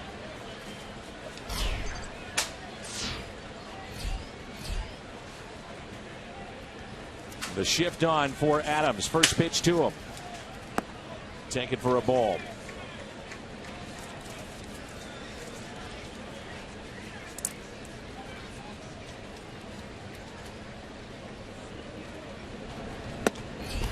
Best home record the Cardinals have had ever in this ballpark.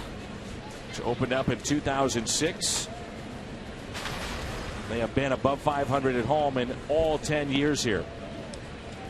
30 games above 500. And trying to go to 31 before it's all said and done.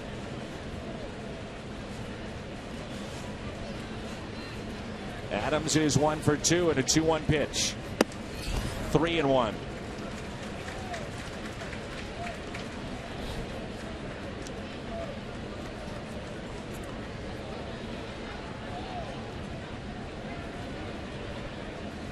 Adams rips it into right, and it gets past Santana.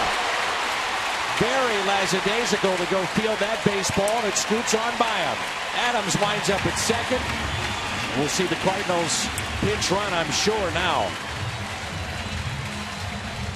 And as I say that, Peter Borges trots out from the dugout. That'll be it for Matt Adams in a 2-hit day. Yeah, good to see him, though, with those 2 hits. And a good start here. Base hit, his second of the afternoon, and then the error on the right fielder. And kind of casually went over there, and they'll give it just double all the way, I think, now, as you get a better look at it. But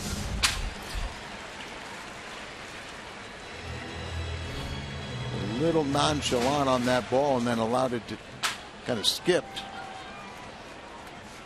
So it does go down as a double, and not an error on Santana. And here's Colton Wong with a man in scoring position. Wong is 1 for 2 with a base hit and a strikeout. Fouled back and a good cut.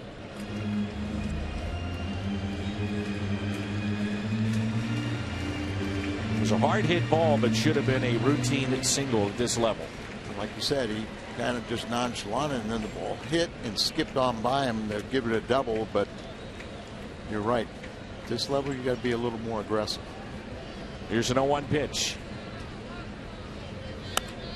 Wong pops it up. Runner will stay put at second base. That's Borges. Well, fans, for a limited time, you can get exclusive access to playoff and World Series tickets by placing a deposit on 2016 season tickets.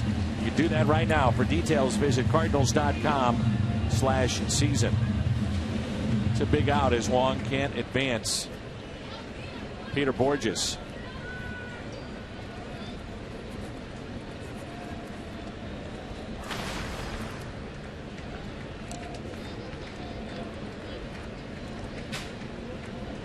Greg Garcia with 1 out and a runner at second base. Breaking ball drops in for a strike.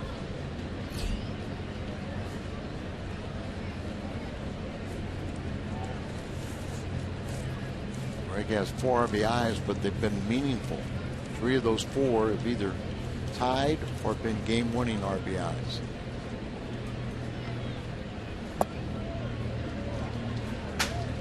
One ball, 1 strike.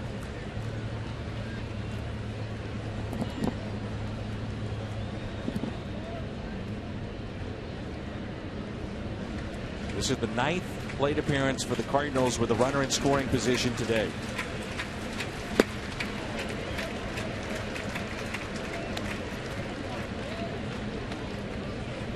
You may be hearing the popping noise. That's just below us, as they have balloons in the section below us. Thank you. I just found that out too. Very distracting.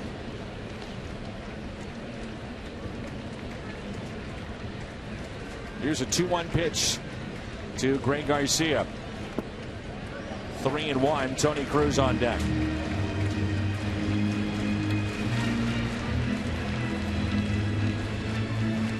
Campbell, he pitched on Friday, tossed a scoreless 6th inning. 1 hit allowed, 2 Ks.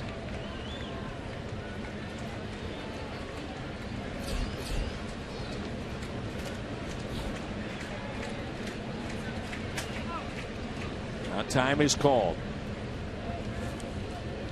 Garcia grounded out to short. And also grounded out to first.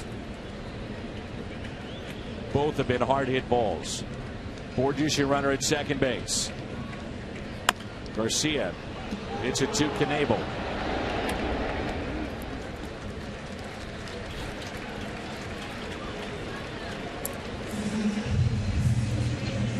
Well, the Brewers have a decision here, and what they want to do is Broxton is getting loose in the pen. You could walk Cruz, and then you might be doing yourself a favor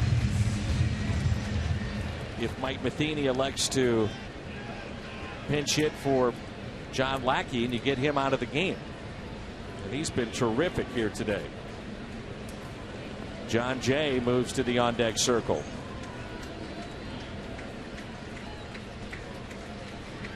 So 2 outs, runner at third. Cruz has a triple today. Also a ground out that led to an RBI, his 9th. There's Jay, who's hitting just .216 this year, coming back from the wrist surgery. Big gap in left center field. And a 1-0 pitch to Cruz. Pitch tying him up.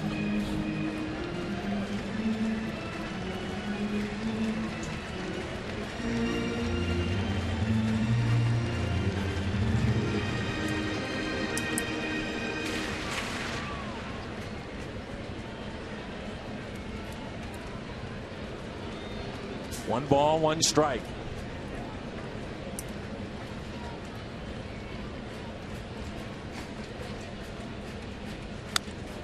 One and 2 the count. See them really trying to go inside and tie up Tony Cruz all afternoon. He got a little bit out over the plate. Tony had a good rip at it. Maldonado wanted to tell his pitcher, be careful there. Abel's a strikeout pitcher. 49 innings pitched. He's got 56 strikeouts. How about a wild pitch? One of the key at bats in this game was Colton Wong with the man at second base, nobody out, and could not move the runner over. Here's a 1-2 pitch. Cruz hits a fly ball, and that'll get out of play.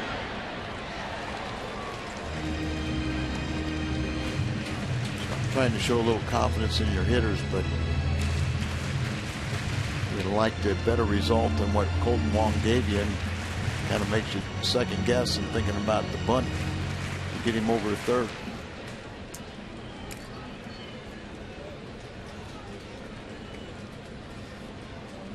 If you're Mike Matheny, you're thinking, well, at least he pulls it to the right side and advance the runner. Here's a 1-2 again. Breaking ball, and it's tapped foul.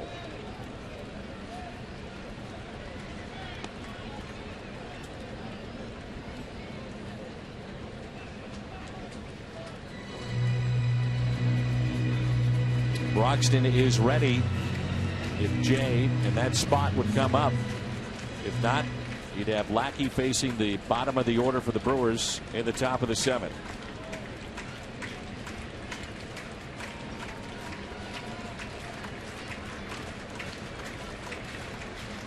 Here's a 1-2 pitch.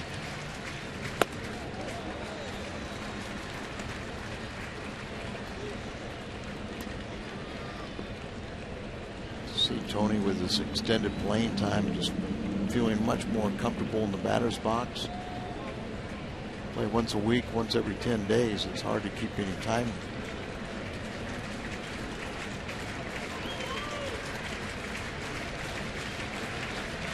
The 2-2 pitch on its way. And a called third strike on Tony Cruz.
Cardinals yearbook celebrating the history of uniform numbers and the legends who made them famous. Get your copy right now at 345-9000, cardinals.com/yearbook. 37 sellouts this year. Our crowd today, 45,021, 45021, as Mark Reynolds takes over at first base. So the attendance is over 3.5 million fans this year. Fourth highest attendance in franchise history. It's the highest since a year ago. Prior to last year was 2007, and then prior to that was the final year at Busch Stadium 2. I remember when the stadium opened up in 2006. Remember, a lot of the left field bleachers were not completed. I saw a shot there of the DeWitt family. Martin Maldonado looks at a strike. Bill DeWitt there on the left, the chairman, Kathy DeWitt, and Bill III, Cardinals president, on the right. Here's the 0-1. Cardinals are second in Major League Baseball attendance, just back of Los Angeles. This is the 19th time in franchise history, 3 million or more. The 12th straight season the Cardinals have done this. And it's also the third time in franchise history with 40,000 or more every night, every day. Also occurred in 2007 and 14. So thank you very much to the great fans of the St. Louis Cardinals. 2-1 pitch. Up the middle and a base hit.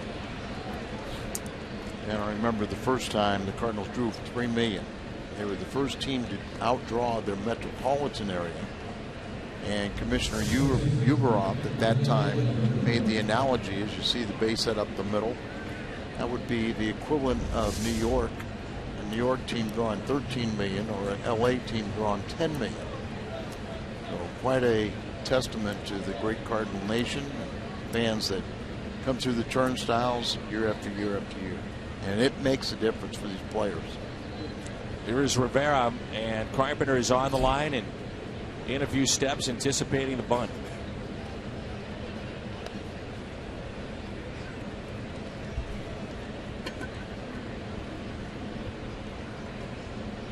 Rivera twice is grounded out to short.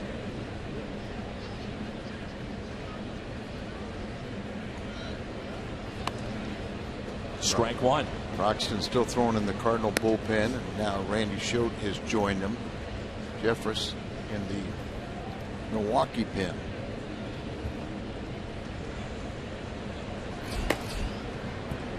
Schultz could be getting loose for Schaefer. Adam Lind as well. And Jeanette is at the on deck circle, hit for the pitcher. And the bunt is down. Reynolds get the shore out.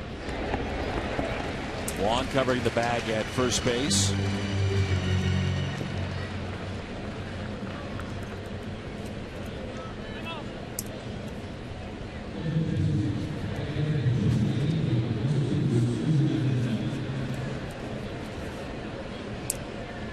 So Jeanette has been announced, runner at second. Randy Choate continues to throw in the pen along with Broxton.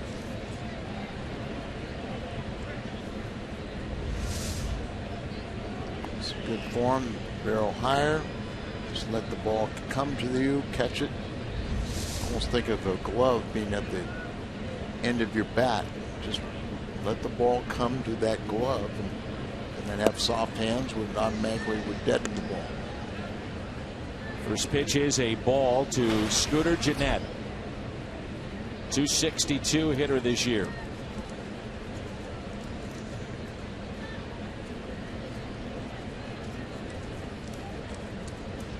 And the 1-0 from John Lackey. Instead, time is called.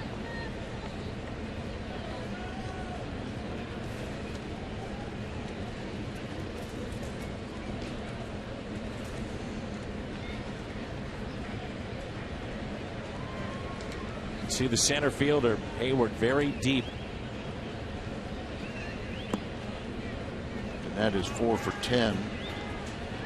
Ball hit in center. You just want Hayward to have a shot. As deep as he is, I'm not sure he would. I don't think he would either. Jeanette 4 for 10 off of Lackey. There's a ball, got away from the Milwaukee bullpen, so time called.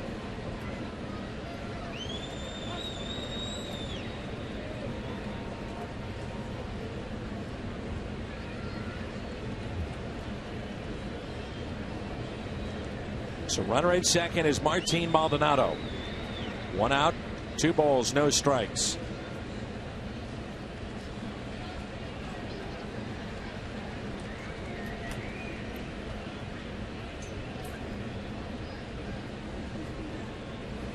Inside.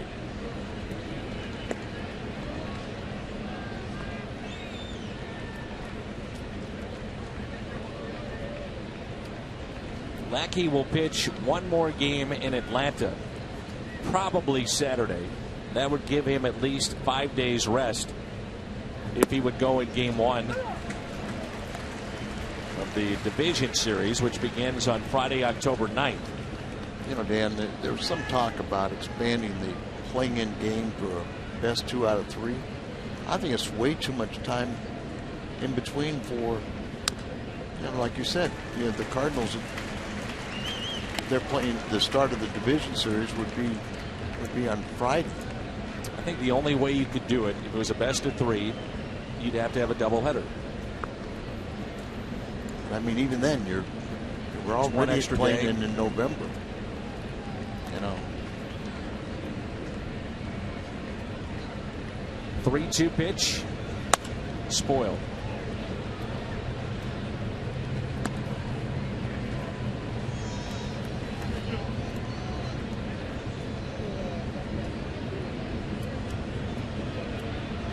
You can still do it and not lose any time. So if you had Wednesday, October 7th is your wild card, and then what you run the risk of is weather, obviously, but you play a doubleheader, and then the 8th would be, you know, either your doubleheader or your one game, depending on how you mix and match it.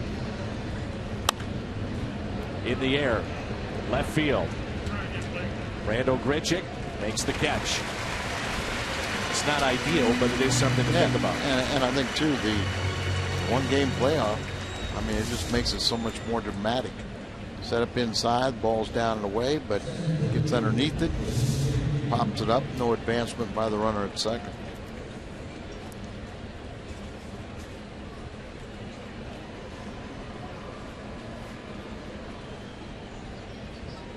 But it definitely gives you the incentive that you want to win your division. That's the bottom line. So 2 outs, and here is Logan Schaefer. Maldonado is your runner at second base. First pitch is a strike. How about Lackey once again? Just going out there, Mr. Consistent. Quality start after quality start. He has to trying to make it a little better. Just 1 run allowed in 7 innings. And an 0-1 pitch, and now time is called right before the pitch. This is going to be his final inning of work with his spot leading off.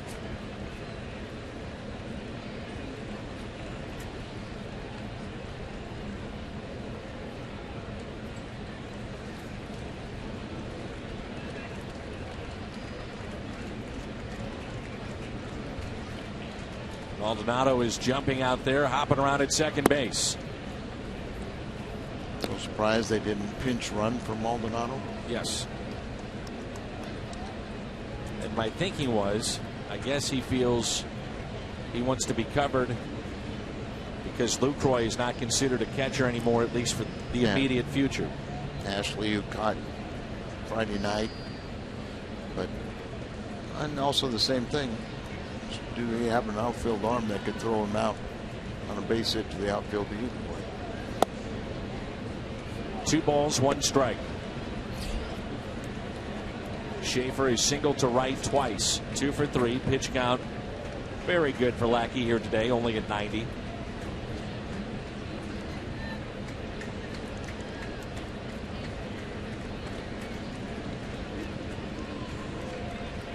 The 2-1.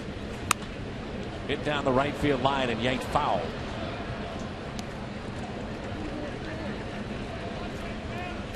Let's take a look at our Mazda game summary. Tied up in 1.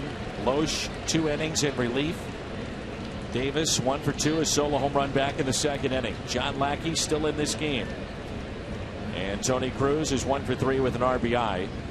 That's a look at your Mazda game summary.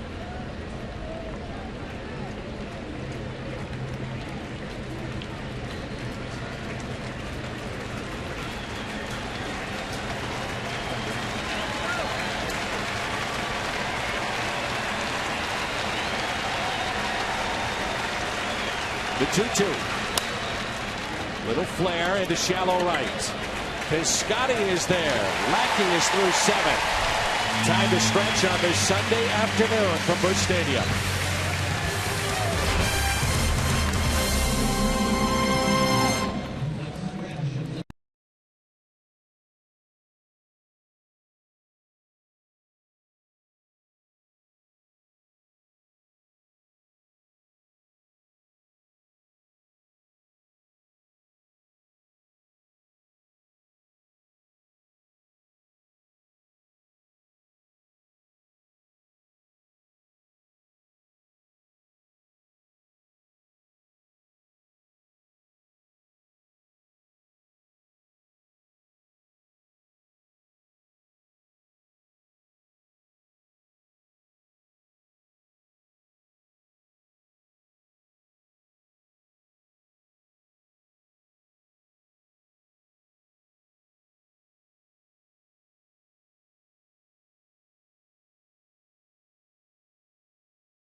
We have selected the Data Strong fan photo of the afternoon. Tweet your strongest fan photo to the hashtag MW Data Strong Fan for a chance to be featured in an upcoming broadcast.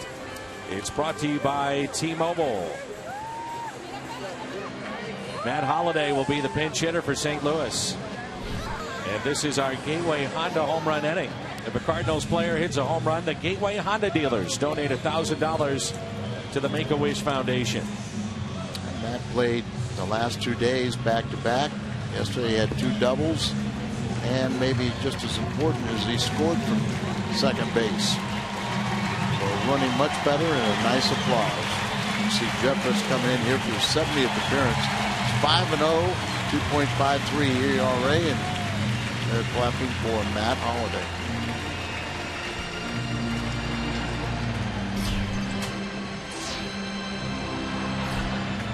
John Lackey, did the Cardinals get him a win? 7 innings, 1 run allowed. His final tune-up before the postseason will be in Atlanta.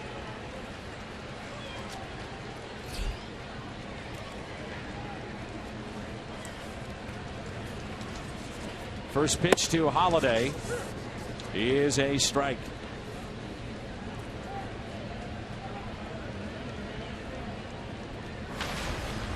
Holliday is 0 for 3 as a pinch hitter.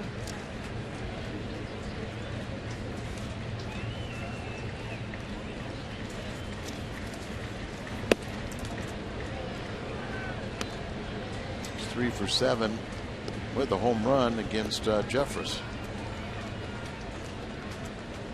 In his career, just 4 for 26 is Holliday as a pinch hitter.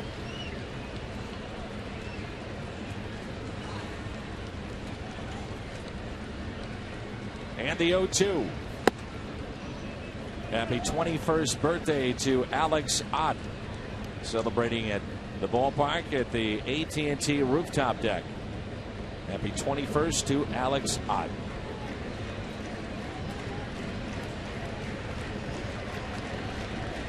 Big gap in left center. The 1-2 pitch to Holliday. Check swing did not go. Evens it up, 2-2.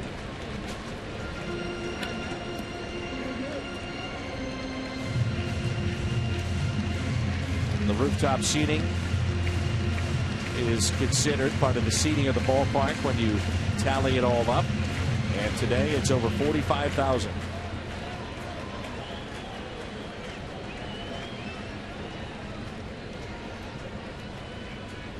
The 2-2 pitch to Holliday. Jeffress has it for the first out.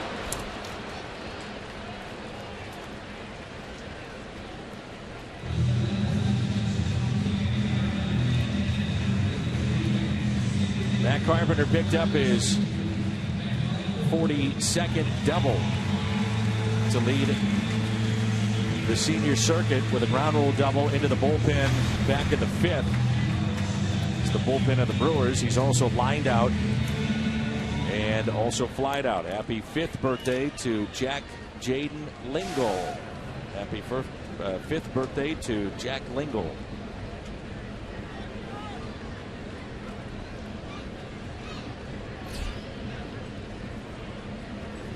A pretty incredible year when you think about the power numbers of Matt Carpenter with his 26 home runs. Combined, he had 25 home runs from 2011 to 2014. Apparently, boys will be boys.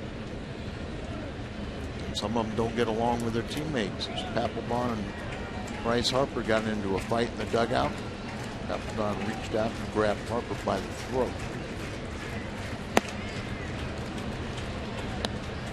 Harper said the other day after Papelbon received a 3-game suspension, he said, "There's no doubt I'm going to be thrown at before this is all said and done." He was upset. Yeah. Well, see, that's why players used to police the situation themselves. You get some guys throwing at somebody on the other team, and there's going to be retaliation, and then all of a sudden your own teammates say, "Hey, wait a minute, don't do that. You're going to get one of us hurt." So that seemed like the old way, and always seemed like the best way. Let the players take care of it themselves. 1 ball, 2 strikes on Matt Carpenter. 1 for 3 today.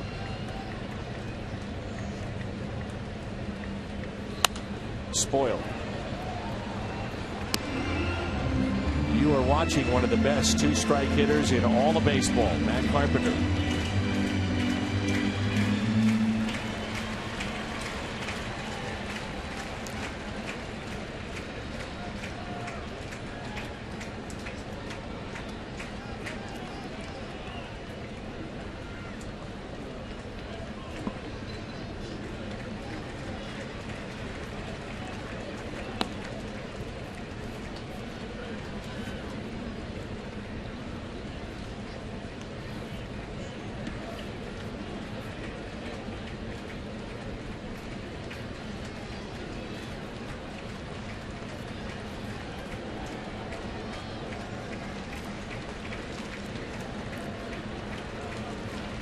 The 2-2.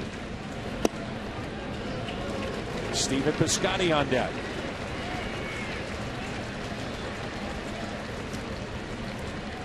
Carpenter, Piscotty, Hayward, whoever wants to be the star here, but let's do it now. Reward Lackey for another great performance. 22nd consecutive quality start here at home. 3-2. Carpenter, deep right. Did he do it? It is gone! He did! He did! The Cardinals have the lead! 2-1. He is the best 2-strike hitter in the game today. 2-1 St. Louis. Potentially that could make the winner out of Lackey.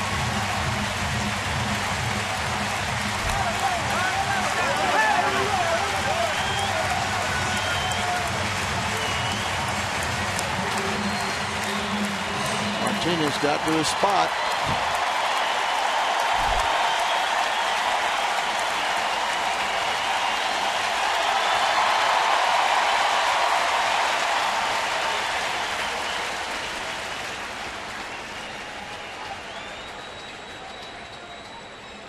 '27 home runs for the Cardinal third baseman, RBI number 83.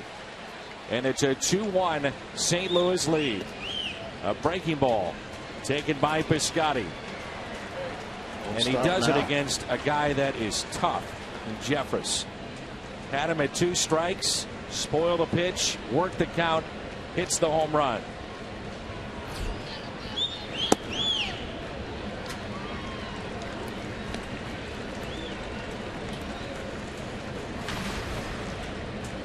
Just the 4th home run allowed by Jeffress. 2-1 Cardinals.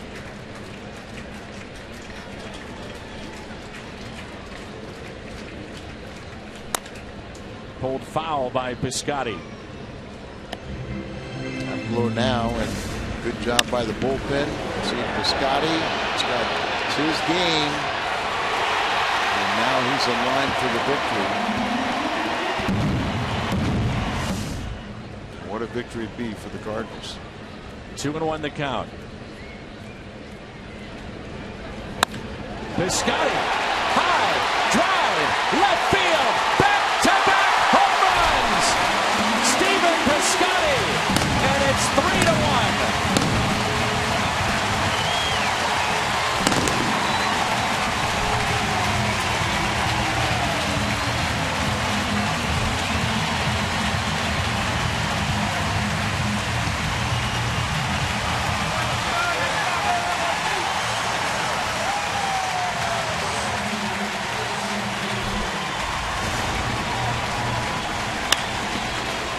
Starting with Carpenter at number 27.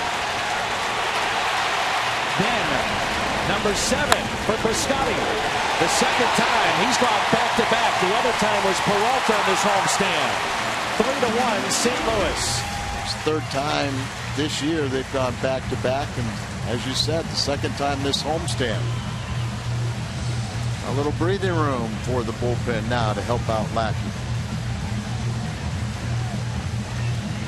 Now he can smile. It's not over yet, but his day is through.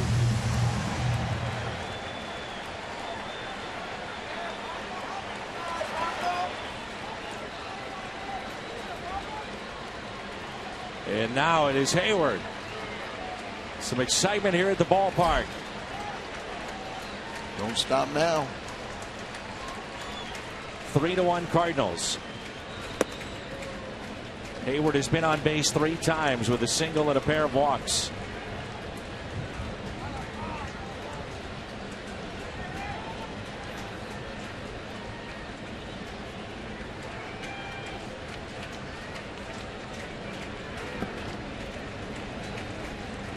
Matt Carpenter, Stephen Piscotty have helped the Gateway Honda dealers donate $2,000 to the Make-A-Wish Foundation. Part of our Honda home run inning. Here's a 2-0. Broken bat, hit slowly to short. Hayward is out number 2. Lackey battled all day. Those two worked very well together, Lackey and Cruz. The starter gives you that quality start, and in this case 7 good innings from Lackey. And things fall in place for your bullpen, and thanks to the 2 home runs, there's a little bit of a cushion for Segrist in the 8th and Rosenthal in the 9th.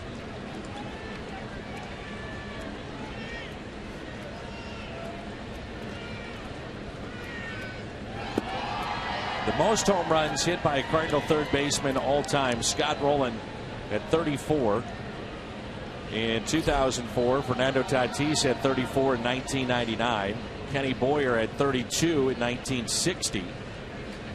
He had 28 in 59. Rowland did it again with 28 in 2003. And now Carpenter, along with Troy Gloss and Whitey Kurowski, 1947. That trio with 27. 2 balls, no strikes on Randall Grichuk.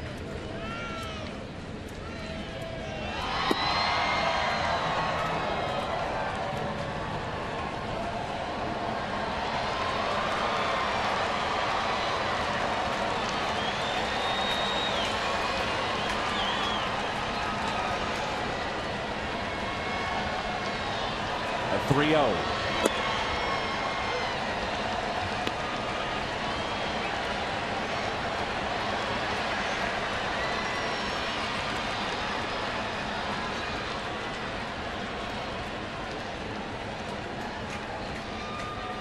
Here's a 3-1 pitch. Now it's 3-2.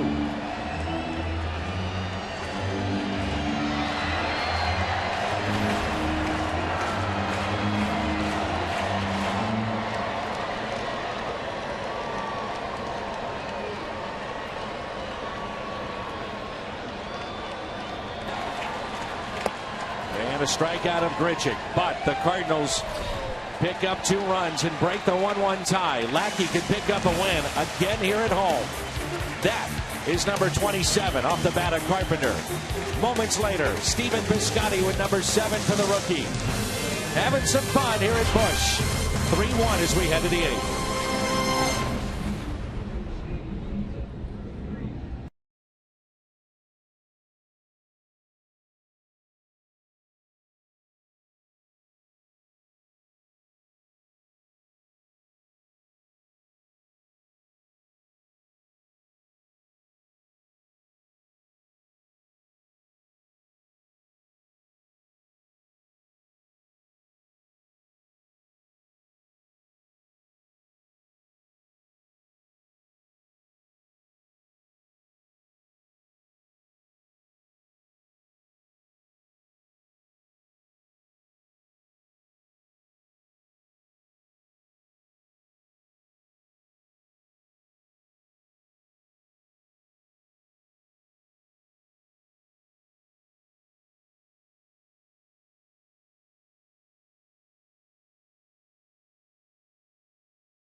Our studio and a Bomberito Sports Update.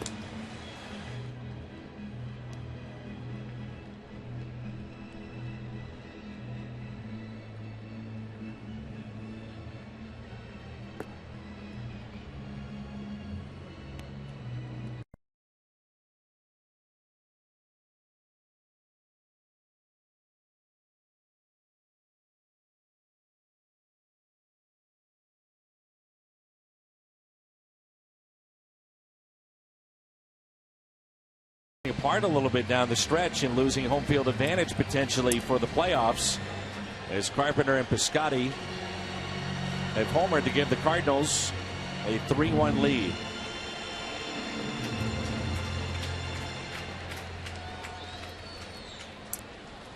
Kevin Segrist, appearance number 78. Up next would be Melanson at 75 when you look at that list, so that leads all major leaguers. And the first pitch is hit out to deep left. Piscotty back near the wall, leaps, he's got it! Piscotty! The ball will find you.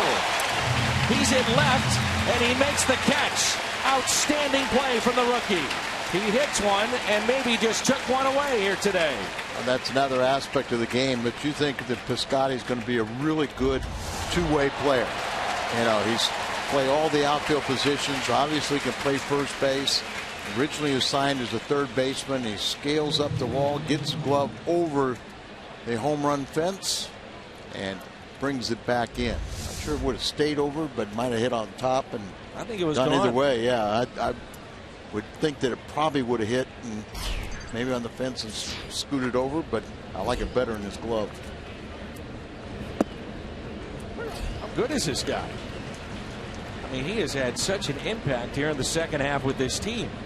I think when you think about, you know, Piscotty, Bam, Grichuk, three youngsters, all have shown that they can play at this level and may be very good players for quite a while. You talk about another guy that just stays even keel too, Piscotty. 1 ball, 1 strike on Adam Lind.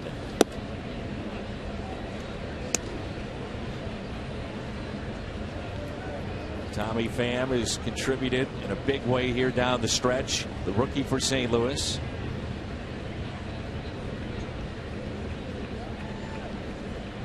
Here's a 2-1 pitch. John Jay in center field. And Hayward shifting from center to right. 2-2 the count on Adam Lind. 2 strikeouts and he's flied out to left.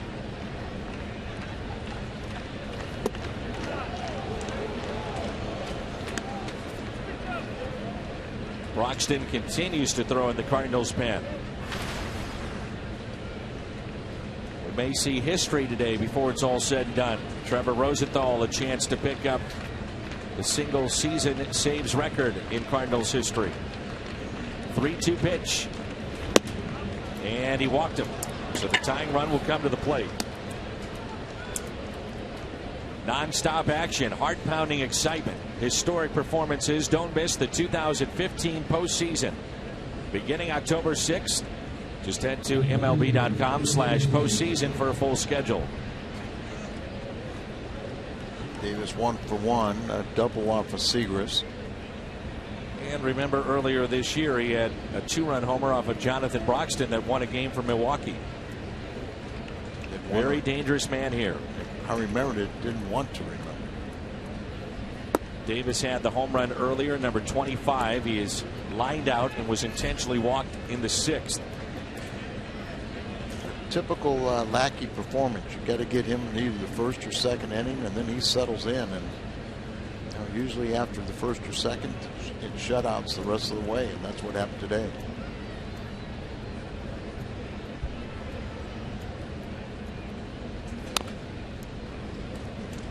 One ball, 1 strike.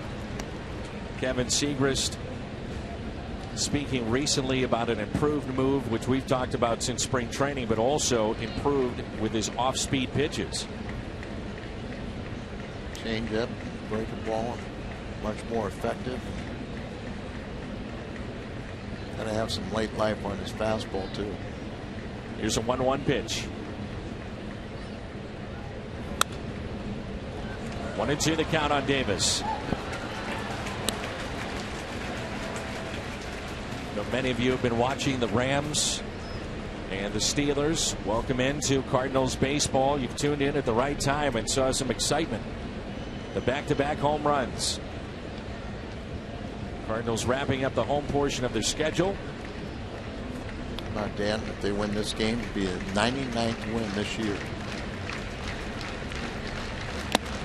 A strikeout at Davis.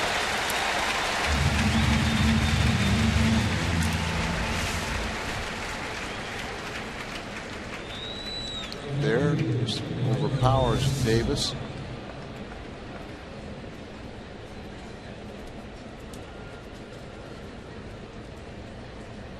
Now Santana, one of the key spots in this game. Lackey, his 7th strikeout. It came with the bases loaded and Perez up in a 1-1 game. Santana had runners at first and second. Drew a walk to lead to Perez. That key moment. Just reach on an error, a base hit, and a walk.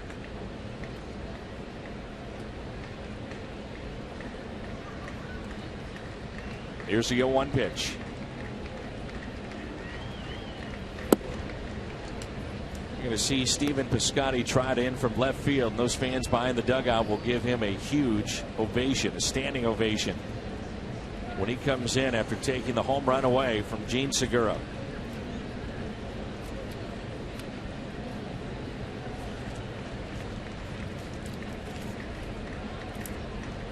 The 1-1.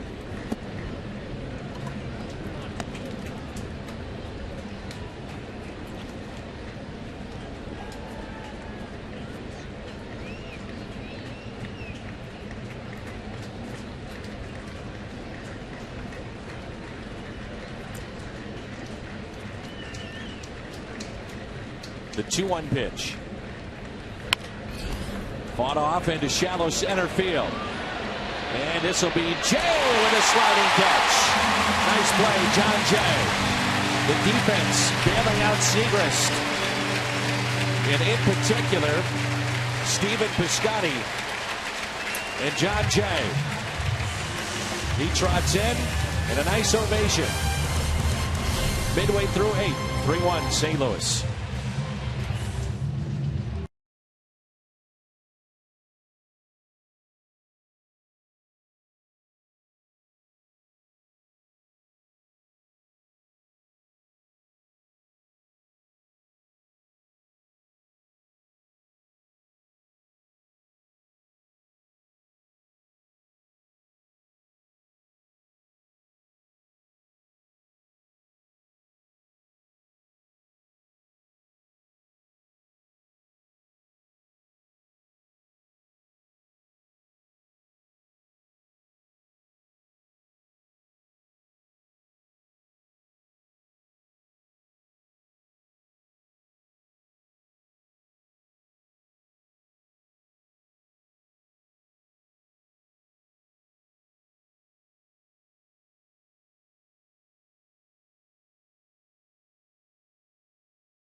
Bottom of the 8th, and it's 3-1 St. Louis.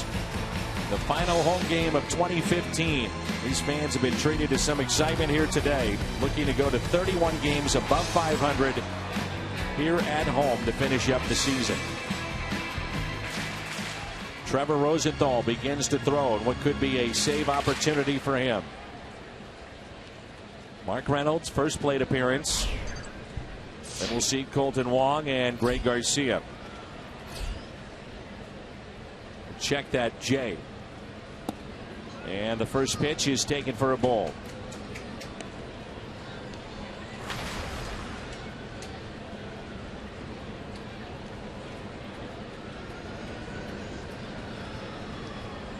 Outfield is deep. And the 1-0 pitch.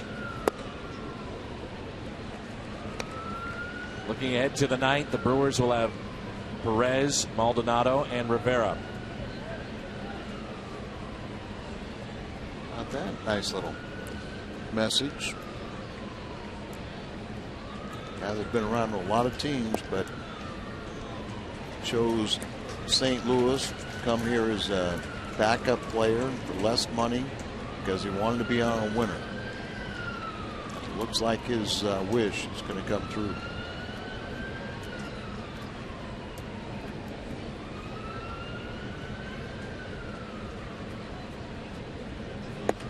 And it's a leadoff walk. Goforth is your new pitcher. Seen him a couple of times now in this series. And Colton Wong will be the hitter. And Goforth on Thursday tossed a scoreless 6th inning, 1 hit, 2 strikeouts. It's his 4th different stint with the ball club, appearing for the 18th time. Made his major league debut on May 26th. And then in 38 games at Colorado Springs, he was 0-4 with 4 saves, ERA 2.68. And that's a strike to Colton Wong as Carlos Martinez is messing with our camera. That's his hand going back and forth.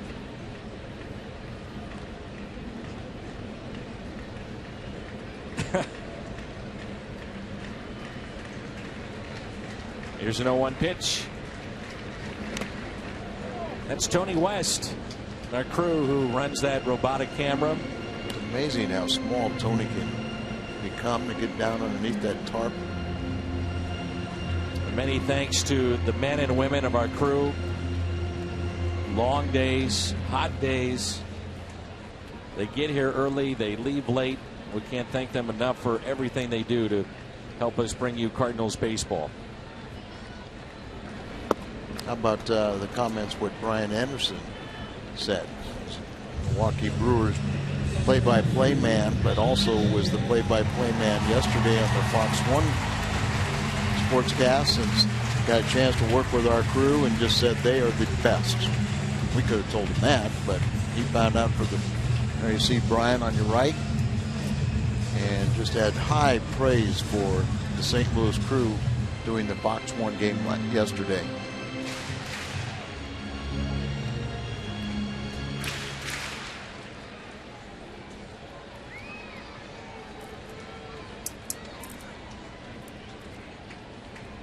Here is John Jay. Fox Sports Supports, proud to team up with the Boys and Girls Clubs of America. If you'd like to join in, for more information, visit foxsportsupports.com.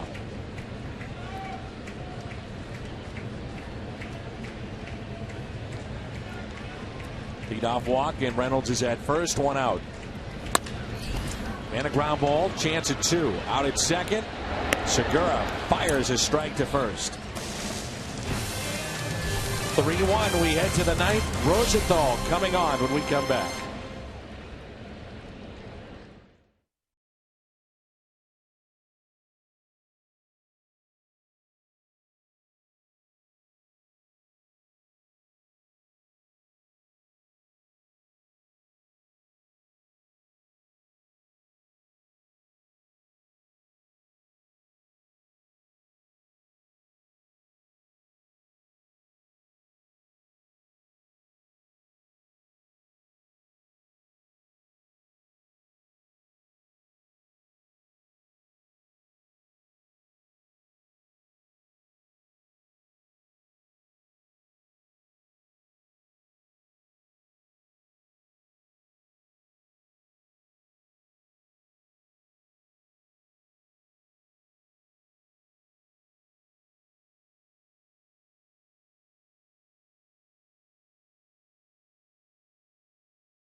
history here today.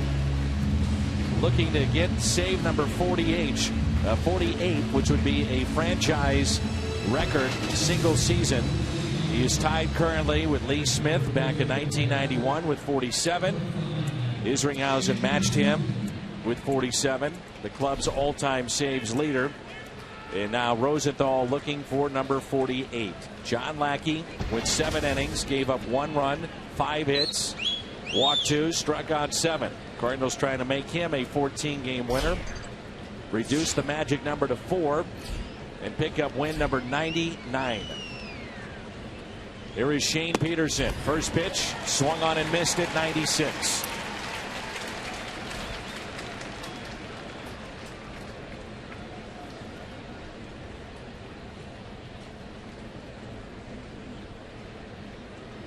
And the 0-1. 1 ball, 1 strike.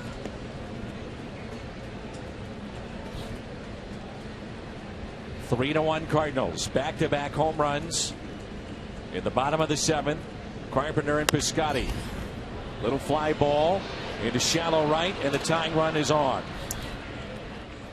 Remember, Rosenthal came in a tie game on Friday night and struggled as he took the loss. Cardinals baseball on Fox Sports Midwest is brought to you by Budweiser.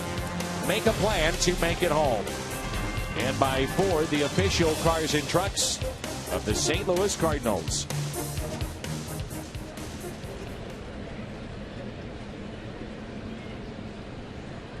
Strikeout pitcher, but we also know with his style of pitching, he very simply could get a double play ground ball right here. The bat of Maldonado. Maldonado is 1 for 3 with a single to center field.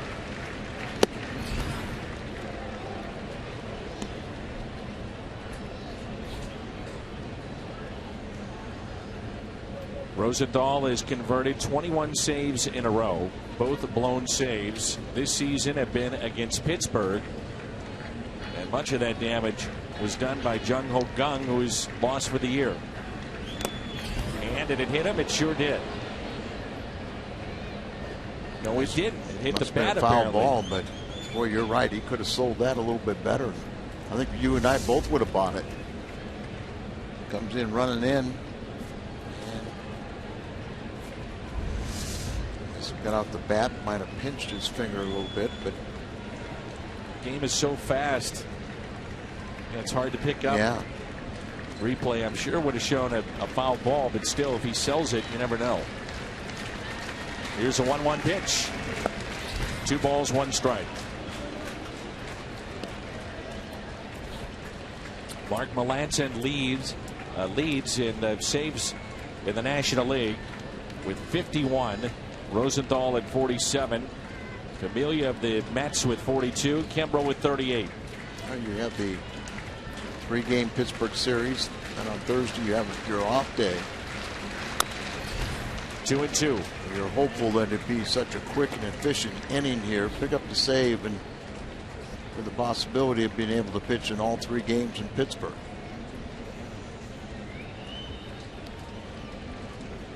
Todd Worrell. Cardinals have had a very good history of late innings relievers. Tom Henke, Todd Worrell, Lee Smith, Isringhausen. Ryan Franklin had an all-star campaign. Oh my goodness. Off the helmet of Maldonado. And the first 2 are aboard.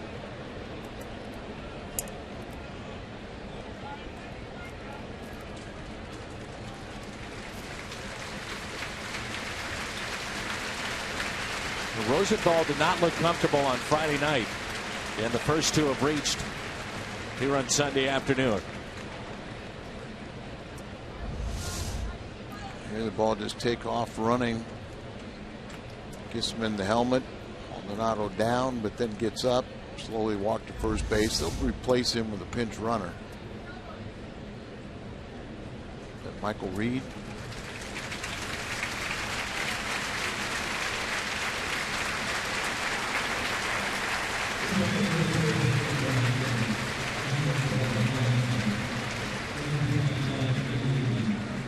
So that'll be Reed is your pinch runner. This copyrighted telecast presented by the authority of the Cardinals and may not be reproduced or retransmitted in any form in the accounts and descriptions of this game. May not be disseminated without the express written consent of the St. Louis Cardinals. First time we've seen the sunshine peeking through the clouds, as Lucroy will be your pinch hitter. A nice job. Twice he got pinch hit base hits off the show in this series. His days of catching are through, as he missed 14 games before they came in town with concussion syndrome. First pitch to him. Fastball in the dirt, picked by Cruz. Crowd a little uneasy right now.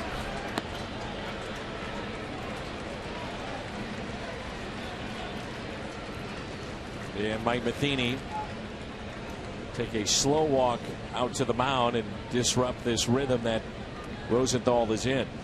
Yeah, slow him down a little bit. First thing to say, are you okay? You know.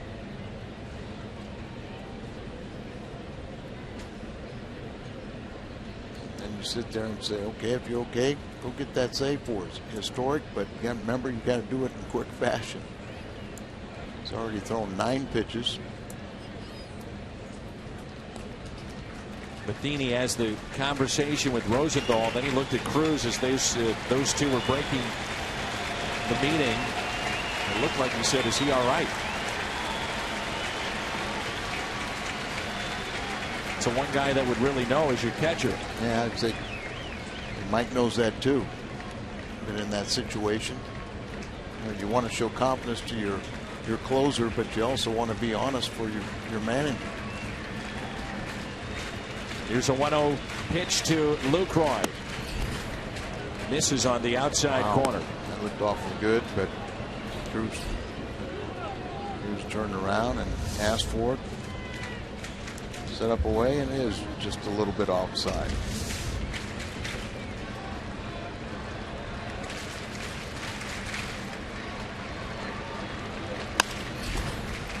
Swinging on 2-0.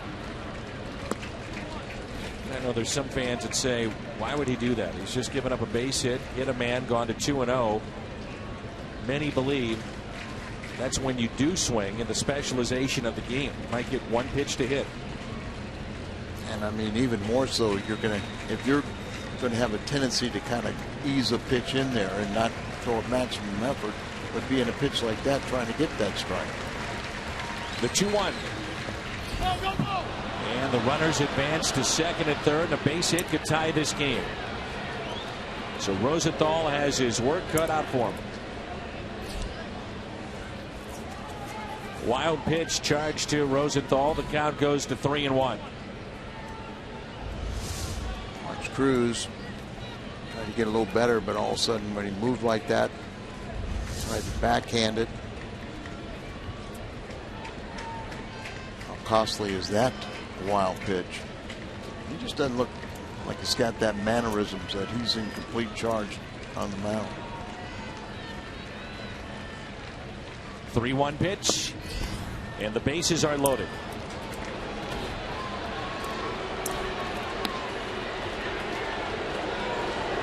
I believe it's Manus. Yep, it is.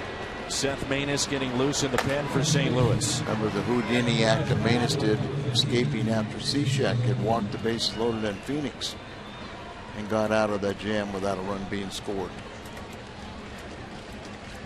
Rogers, Jason Rogers, their best pinch hitter. In Milwaukee, talking about what a hitter this guy is, and a lot of people are making a comparison to Bill Madlock. He has been their top pinch hitter this year. Base hit could tie it. Rosenthal, with the strikeout capabilities that he has, can pitch out of this jam. And if he gets to save number 48, boy, he'll have earned it.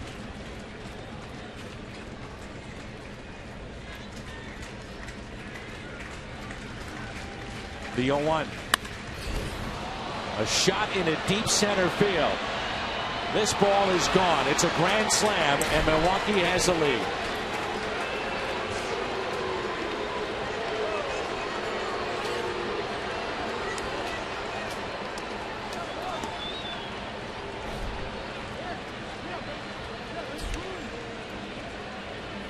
a crushing blow here in the final home game of 2015.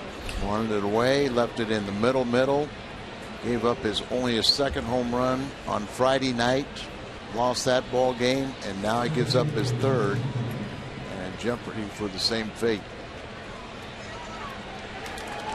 And you got to take him out just because you want to save him for tomorrow and the Pittsburgh series. A tough series, undoubtedly, for Trevor Rosenthal. Manus comes on. Still nobody out.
Out, and now the Brewers have the lead. 5-3 Milwaukee, a grand slam. Jason Rogers off of Trevor Rosenthal. Lackey no longer has a chance at the win. Cardinals have to come back again to try to get win number 99. There's a base hit to left, and Schaefer is aboard. And the Cardinals are going to have to dig down deep mentally to kind of finish this game and trying to win it back in the bottom of the ninth inning. Everything was lined up perfect with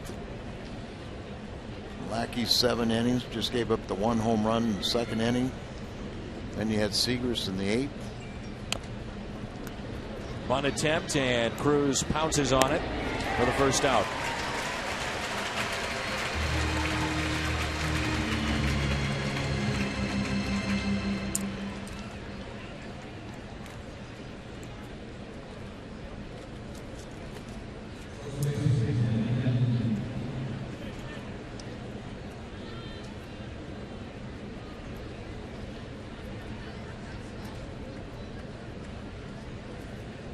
Adam Lind will be the hitter, runner at second base.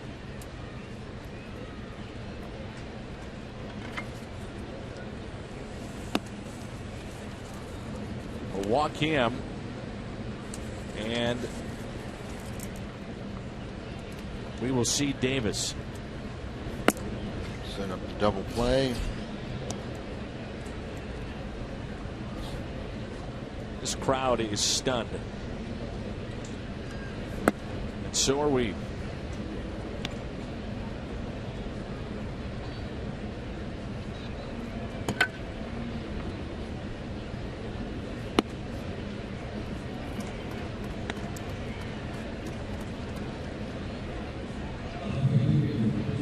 Brings up Chris Davis, who is 4 for 10, a double, a triple, and a home run. 5 strikeouts with Manus.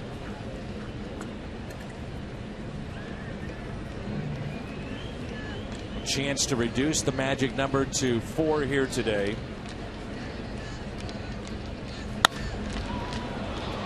And a high High fly ball. Center field. Jay is back. He'll leap, and it is gone. And that is a 3-run homer for Chris Davis. And the Brewers have busted this wide open. This is hard to believe. A 7-run top of the 9th for Milwaukee. All the runs have been scored on home runs. A solo shot, a grand slam, and now a 3-run home run. Second of the day for Chris Davis. He's up to 26 home runs and 65 RBIs. Many of the fans start to head for the exits. 8-3 Milwaukee. Not the way the Cardinals' magical season. And boy, have they been tested with all the injuries. But they're going to have to win against Pittsburgh, and they still can do that against Pittsburgh. It makes it a little more interesting in the final week.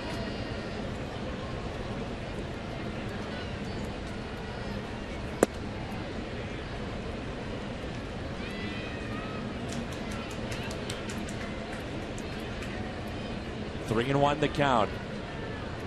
Domingo Santana. Non-save situation.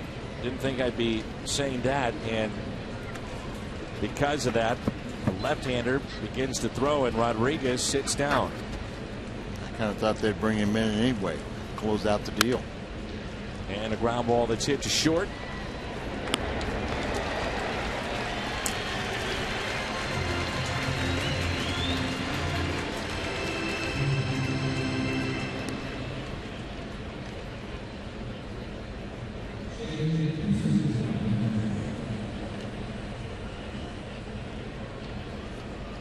Started this inning off. He's coming back up. He got the base hit off to lead off the 9th inning.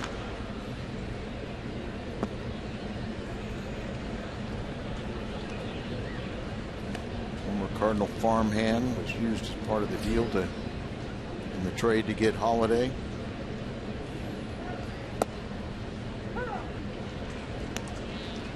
A 7-run 9th inning.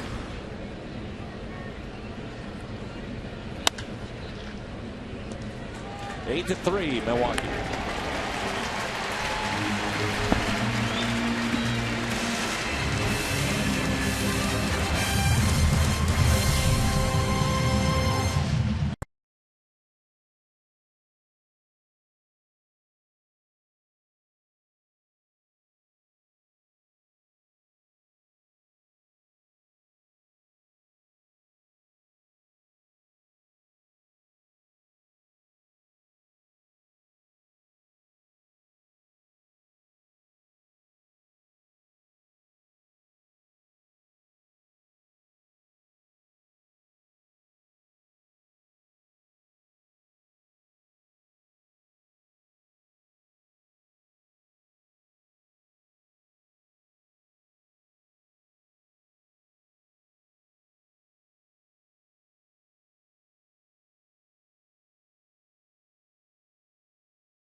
Looked like it was going to be all wrapped up. Cardinals looking for their 99th win, their 56th win at home, and now they're going to have to come from behind. They're going to have to score 6 to win this one, and Will Smith will come in here. It's our Chevy call to the bullpen. 74th appearance. He's had a good year. A lot of strikeouts, 85 and 60-plus innings. You don't mind whether it's a lefty or righty. He's kind of a lot like Segrist. They just feel comfortable when he's pitching. And remember, they still have K-Rod, Francisco Rodriguez down there in case Will Smith gets in a little trouble. So Tony Cruz, who got a triple in this ball game, drove in the first run with a ground out and a strikeout for Tommy Pham. Tommy Pham's going to have to get things going for us. Will Smith on the road, his ERA is just over 4. At home, 1.83. Cardinals now down by 5, and Tommy Pham the hitter. In shocking fashion, the Brewers pick up 7. Everything was lined up for the Cardinals. Potential at the all-time saves record, single season for Rosenthal. Reduce the magic number to 4. Win number 99.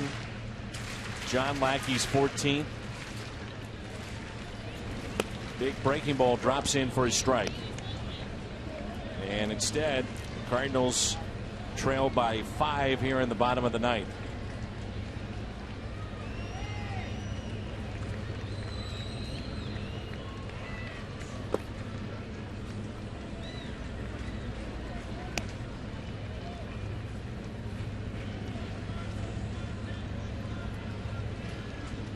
We're going to be able to clinch it at home. We found that out earlier this week.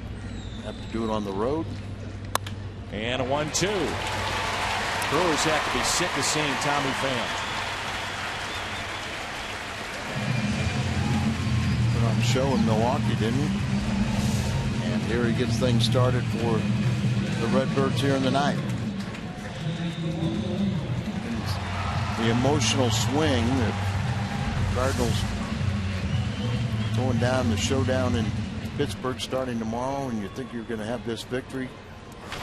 Peralta now is trying to keep the fun going and everything in line, like you said. Now you got to battle back. You got to can't feel sorry for yourself.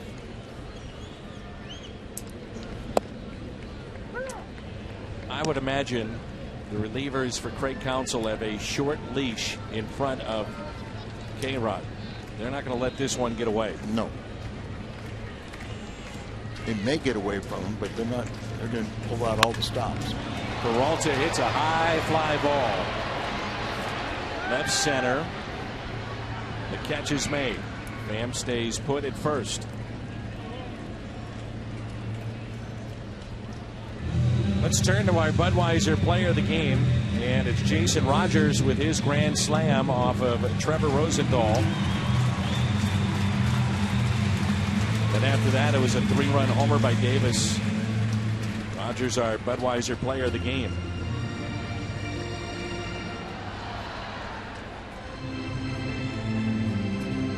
Here's Matt Carpenter, at the time a dramatic home run.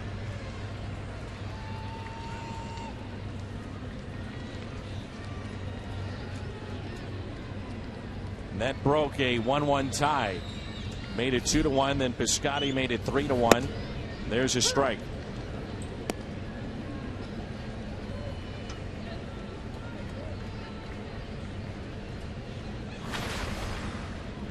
For Rogers, that's now 16 RBIs. Excuse me, 8 RBIs, 13 pinch hits. Pham will take second base.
a swing and a miss by Carpenter.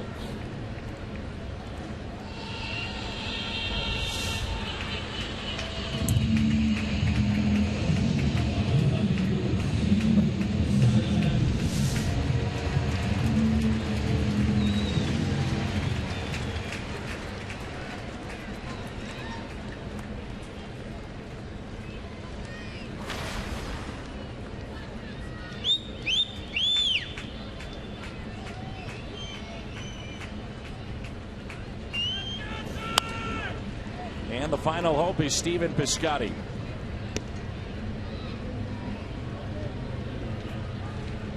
Home run last time up.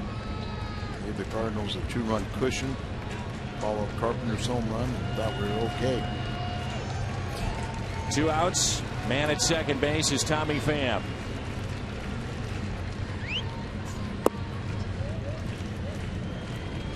Again, Jake Arrieta throwing tonight for the Chicago Cubs against Pittsburgh.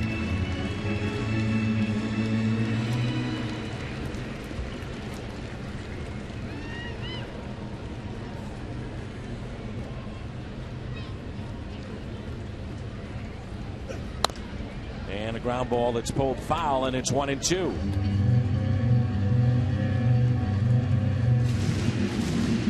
Matchup tomorrow, Lance Lynn, one of his biggest starts of the year against Jay Happ. Waka and Morton, game 2. Looks like Lyons and Garrett Cole in game 3.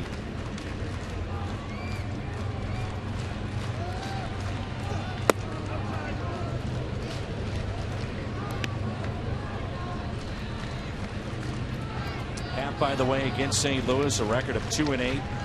Morton 2-11, so some of the career marks against St. Louis. The 2-2.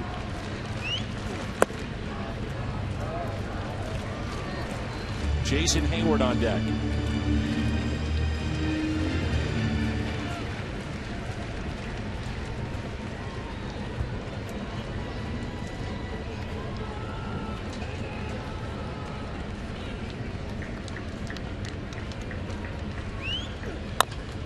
Two is a ground ball. It's fair. And a high throw away from Lynn. Pham will score. And this makes it 8-4. Maybe that's what the Cardinals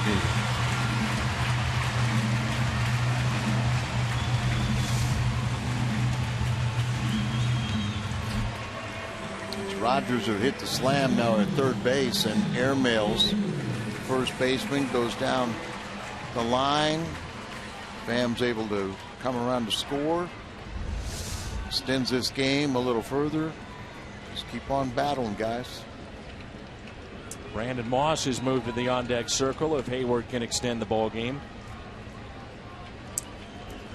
There goes Piscotty. Fielder's indifference. Keep on doing that until it does matter. Okay, Rod's up again in their bullpen now. Here's a 1-0 pitch to Hayward. 1 ball, 1 strike.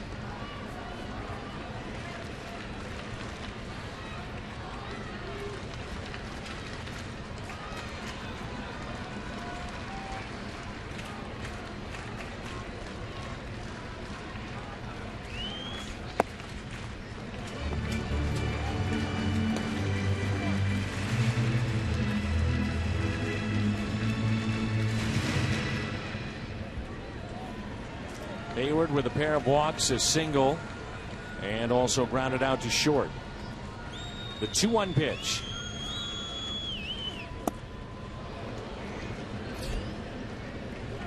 And it's 2 balls and 2 strikes.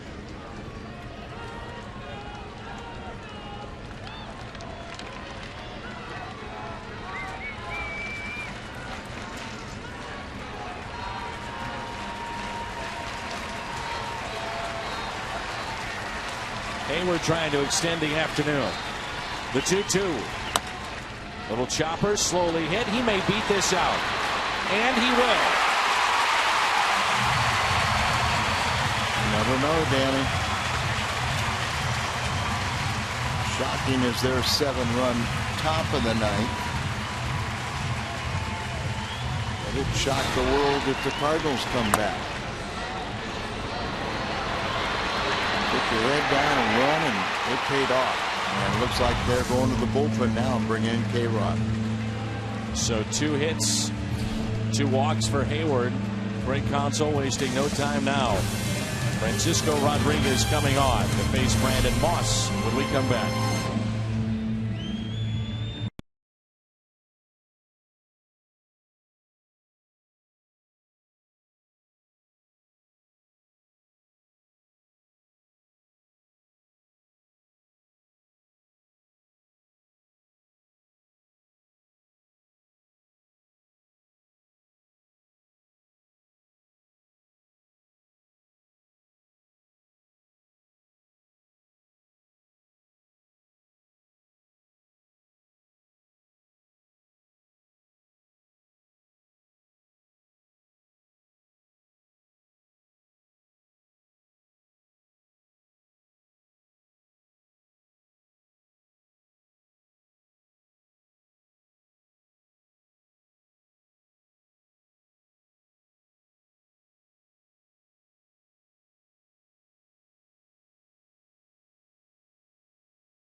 With 2 outs here in the bottom of the ninth.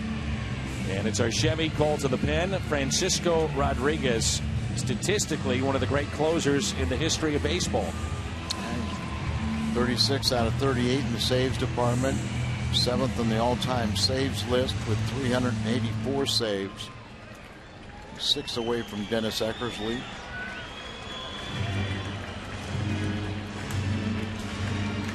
Brandon Moss 0 for 3 against K-Rod.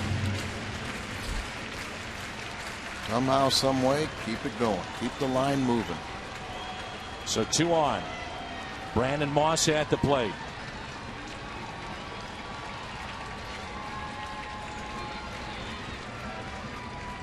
Trying to extend the game and give the Cardinals a chance with Reynolds, who would represent the tying run.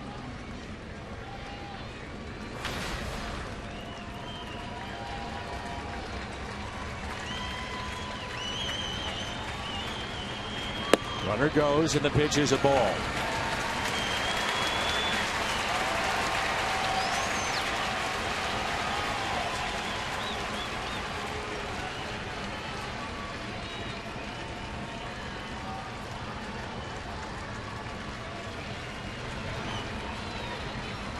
Moss is 2 for 8 as a Cardinal as a pinch hitter.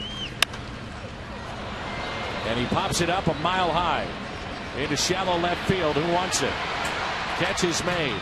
Brewers come back in dramatic fashion and defeat the St. Louis Cardinals 8-4. And that ends the home portion of the regular season of the schedule here at Busch Stadium. Disappointing loss, to say the least.